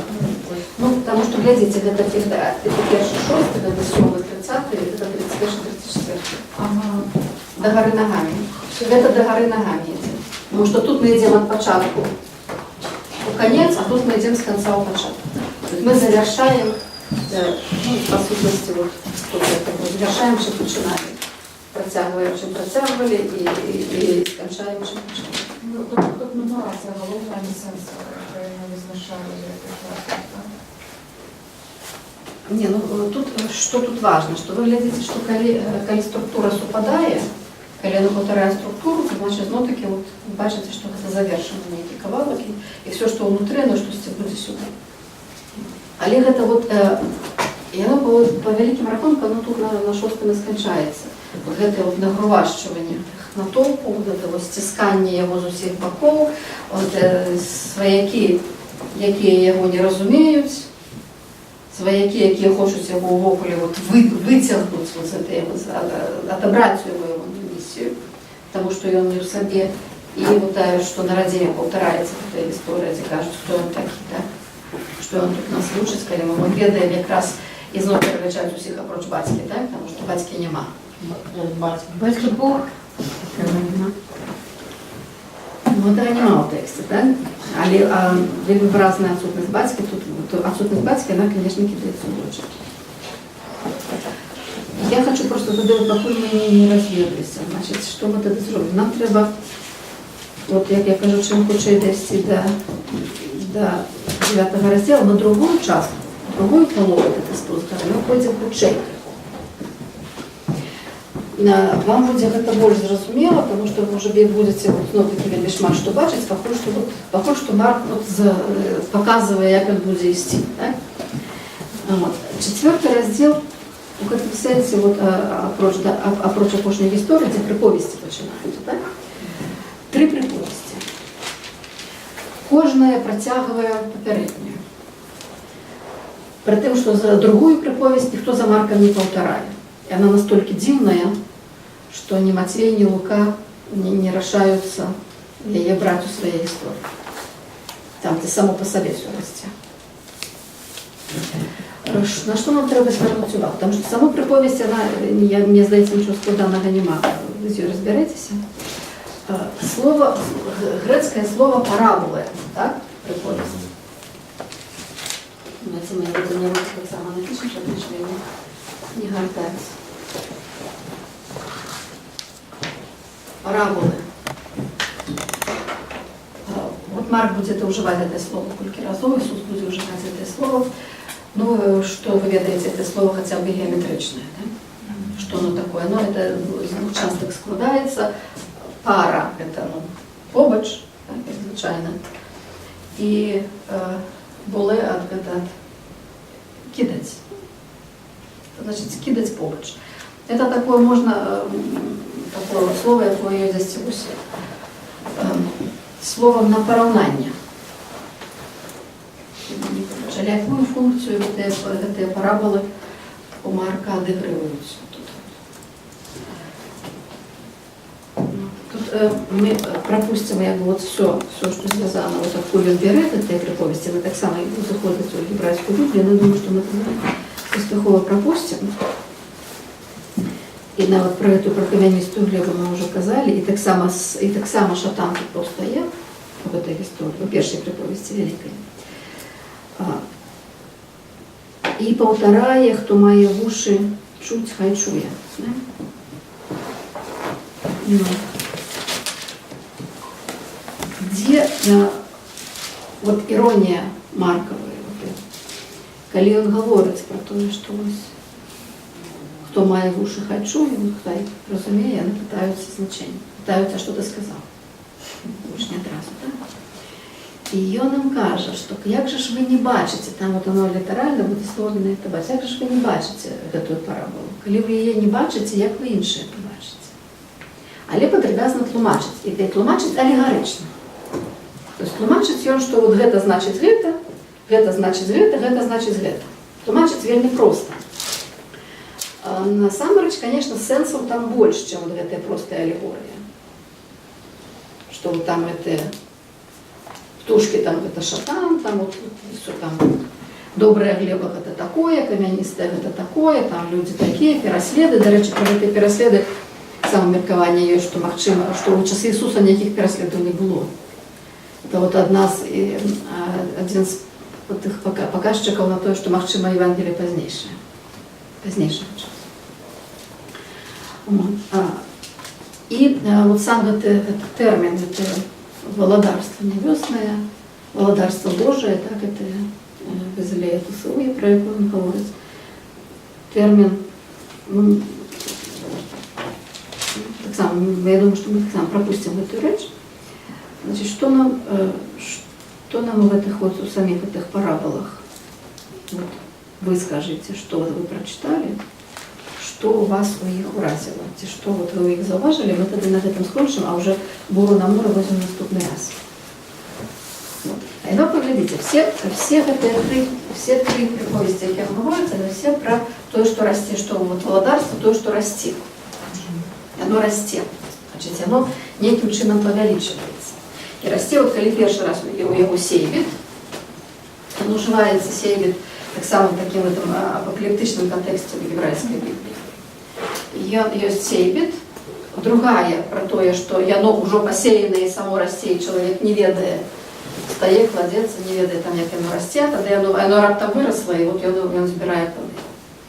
І третє, про муштардове зернятко. Такое самое маленькое из всех зерняток вырастає у дерева. Это якраз вот, хотя бы эту картинку покажу, как вы себе бачили, вот это про муштардовое зернятко. И вот, глядите, другая и третья, вот, и першая, они все вот, протягивают ту самую тему. Сейбит не ведая, куда он сеял. И он посеял и на кепскую глебу, и на такую односную глебу, и на добрую глебу, повсюду посеял. А далее, як оно само расте. Само расте, вот, ну, там жниво, колос вырастает. А далее зусім само расте. Вот, это, вот, поглядите, вот это вот муштарда, она вырастает. Зараз вам його там розглядите. И она сопроводы вот муштарда, ну, вижу, ну, зернятки вы все ведаете. Все растет, вот купите эту французскую муштарду, и там кругленькие зернятки есть, либо просто сами эти зернятки. Они вельми маленькие. И они вырастают вот в такое древце. Такое там здесь древце. А проблема земли, то, что вот вы повинны ведать, потому что в наших широтах оно не растет. Его не сеют. Ну, вот, и вот то, про что Марк говорит, посеял, а оно выросло. И выросло такое великое, что в его птушки повлазили. Радости от этого господару поля нема. Коли господар штось, вот, фермер, так, вот штось он посеял, и там понавырастала муштарда, и она ему совсем не потребная. И она выросла, и птушки ему там не потребные, как яны там дзяоблі, ягоне, то, что наросло. И птушек, и он еще, вот, бачите, птушки там двухсенсовные, потому что у первой истории птушки это же там. А тут он говорит, птушки небесні притулок мають. Воно справді птушки мають притулок, і от я видите себе такое, ну, виростає як само собою, як сорняк. Його ростять вельми акуратно, от його треба вельми мало і вельми контрольовано. А він говорить про те, що володар, от чому робить це приподобнення до муштарди, воно може неконтрольовано вирости. Одна речка лісейбід посеяв, щось виросло, щось не виросло. А лісейбід – це не той, хто это не сам человек, який сеє. Человек это той, кто будет глебою. А другие две конкретно про володарство истории. Так? И вот эта история про володарство, оно само расте. И не просто само расте, как говорит третья приповесть. А коли вы не хотите, как оно росло, но все равно оно возьме и вырасте. И вырасте такое великое, что и затулить то, что вы посадили. То, что вы хотели, как росло, вот ваше життя нормальне, якое вот ви собі вибудовуєте, вистроюєте, а тут все одно його виросло, де муштарда, птушки налетіли, там ваші дзяобуть, там теньки, ну, не чекано для вас, не потрібне вам. І воно може таким чином вирости. І от коли він говорить про те, що коли вони питаються про сенс, що от ставить це поділ, що вам ведать таємниці володарства, а тим, хто згонку, як були ягоні свояки, что пришли, а тим, хто звонку, ні. І про тих, хто звонку, поглядите, як він формулює, що вони там і в очі мають не побачити, в уші мають не почують, і не навернуться, як не навернулися, і дрова наймуть. Где дрова? Нет, дрова. Паглядзіце, вот прачытайце, калі ласка, гэты кавалак. Там грэцкая мова двухсэнсоўная, вот гэта каб, не, так? Каб яны сваімі вачыма глядзелі і не бачылі, Так, сваімі вушамі чулі і не разумелі, так. каб не навярнуліся і не даравалі былі ім Ага, ну это пераклад. Там, смотри, грецкий текст двухсэнсоўны. Не прощены будут им грехи. Так, им все, им вот у чым сутнасць? Вот вам говорится, и им говорится. Вы чуете, и яны чують. И вот яны чують, яны что чули, что не чули, и протягивают жить, як яны и жили, и ничего з ними не здарится. Тому що не зрозуміли. Яны нічого не зрозуміли, і їм не треба гэта разумець, і ім все будзе даравана. Тому що гэта іх шлях. А вот вам, вот это уже іншае. Тому что вам больш дадзена, вам больш показано, і вот вы мусите навярнуцца. Вот ваше навяртанне уже як бы ёсць умовою, ад якой вы не можете адхінуцца. І вот тут таму тут гэта муштарда і вылазіць. Что яна у вас вырасце. Это колосье у вас, оно вырастет. Вот господар, он ходит, кладется, встає, нічого не ведає, як оно росте, чого оно росте. Он не ведає вовлю, що там росте, так? А оно раз і виросло. І от оно виросло, і оно колено у вас виросло, ви вже нікуди від этого не денетесь. А ти, у кого оно не виросло, ну не виросло і не виросло. Тут нема проблеми. Вони чують те саме, якби чують, бачать те саме, але свядомасць не дапушчае зразумець тое, што адбываецца, не ухапіць тое, што яны бачаць, ухапіць тое, што яны чуюць, сам інтэграваць у сябе тое, што яны чуюць. І ім ўсё будзе даравана, з імі няма гаворкі, яны звонку. А вот тыя, што ўнутры, вот у вас праблемы, потому што у вас расце валадарства, потому што у вас вот расце гэтая перамена. То есть это про нас присутствующих. Але што вам гэта все дадзена, вам гэта все пакладзена. І яны гэтага не просяць, яны гэтага не хочуць, як той гаспадар, у якога тая муштарда вырасла. Але яны ўжо пайшлі, яны ўжо пакліканы, яны пайшлі, яны нікуды не дзенуцца і вырасце ў іх гэтая муштарда. Что такое навернулись? В каком сенсе навернулись? Змена свядомости. Метаноя? Это метаноя. Это полная змена свядомости. И в тексте там так само? Это может быть, так, это может быть, ведаеце, это может быть навяртанне, калі от у вузкім сенсе, там да нечага. Вот, скажем, в этом у релігійным сенсе, калі народ, ідзе зноў гуляе з Баалам, адвярнуўшыся ад сапраўднай праўдзівай веры, да? І прарок працуе на тое, каб іх навярнуць. І калі ён працуе добра, там, вот, напрыклад, там гісторыя Йоны славутая, да? Пайшоў у Ніневу, горад вялікі, не верачы сам у сваю місію, і хадзіў там за 3 дні, кричаў, што там, як што загіне Нінева і все будзе кепска, а яны взяли і навярнуліся. Яны взяли і навярнуліся, і все, і кароль сам апрануўся ў рызё і сеў на попел, і ўсім людзям загадаў, і жывёле апрануцца в рызё, сесці на попел, і все пачалі там вот, там такое ідзе магутнае пакаянне, у сэнсе адвяртання, вот, адмаўлення ад таго, што яны жылі кепска. І яны навярнуліся, і горад не быў разбураны, і все засталося цудоўна, так? І пра што, конечно, ён расстроіўся вельмі моцна, што місія ўдалася, і пайшоў рыдаць на галоўку, і сварыцца з Богом. Але это та гісторыя. Это гісторыя новая, яны все гавораць пра навяртанне да правдзівага Бога. Потому что навяртанне мае на увазе гэты паварот, это разварот свядомасці. Але ў шырокім сэнсе, у шырэйшым сэнсе, пра што Марк гаворыць, там што гэта тут таксама прысутна, пра што Марк гаворыць. Метаноя – это полная змена свядомасці. И там у тексте тут так само метаноя. Так. Я зустріла таку фразу, що Бог Адама усипів, але Нигде не сказано, что меня его разбудило. Вот что я так само А я его не усыпляла. Ну, не успела, а что я его як Тардема это не сон. Нет, это не сон. Это переклад про глубокий сон. Это не Адама, а человека там. Вот. Это я эту это стан вельми моцной отключки. Так, ну, вот это не так звучит. Это не сон. Так. А он ясно, что он проходит, это не может быть вечным. Но славно. Ну, мы его переклали вот у выднику як запуск.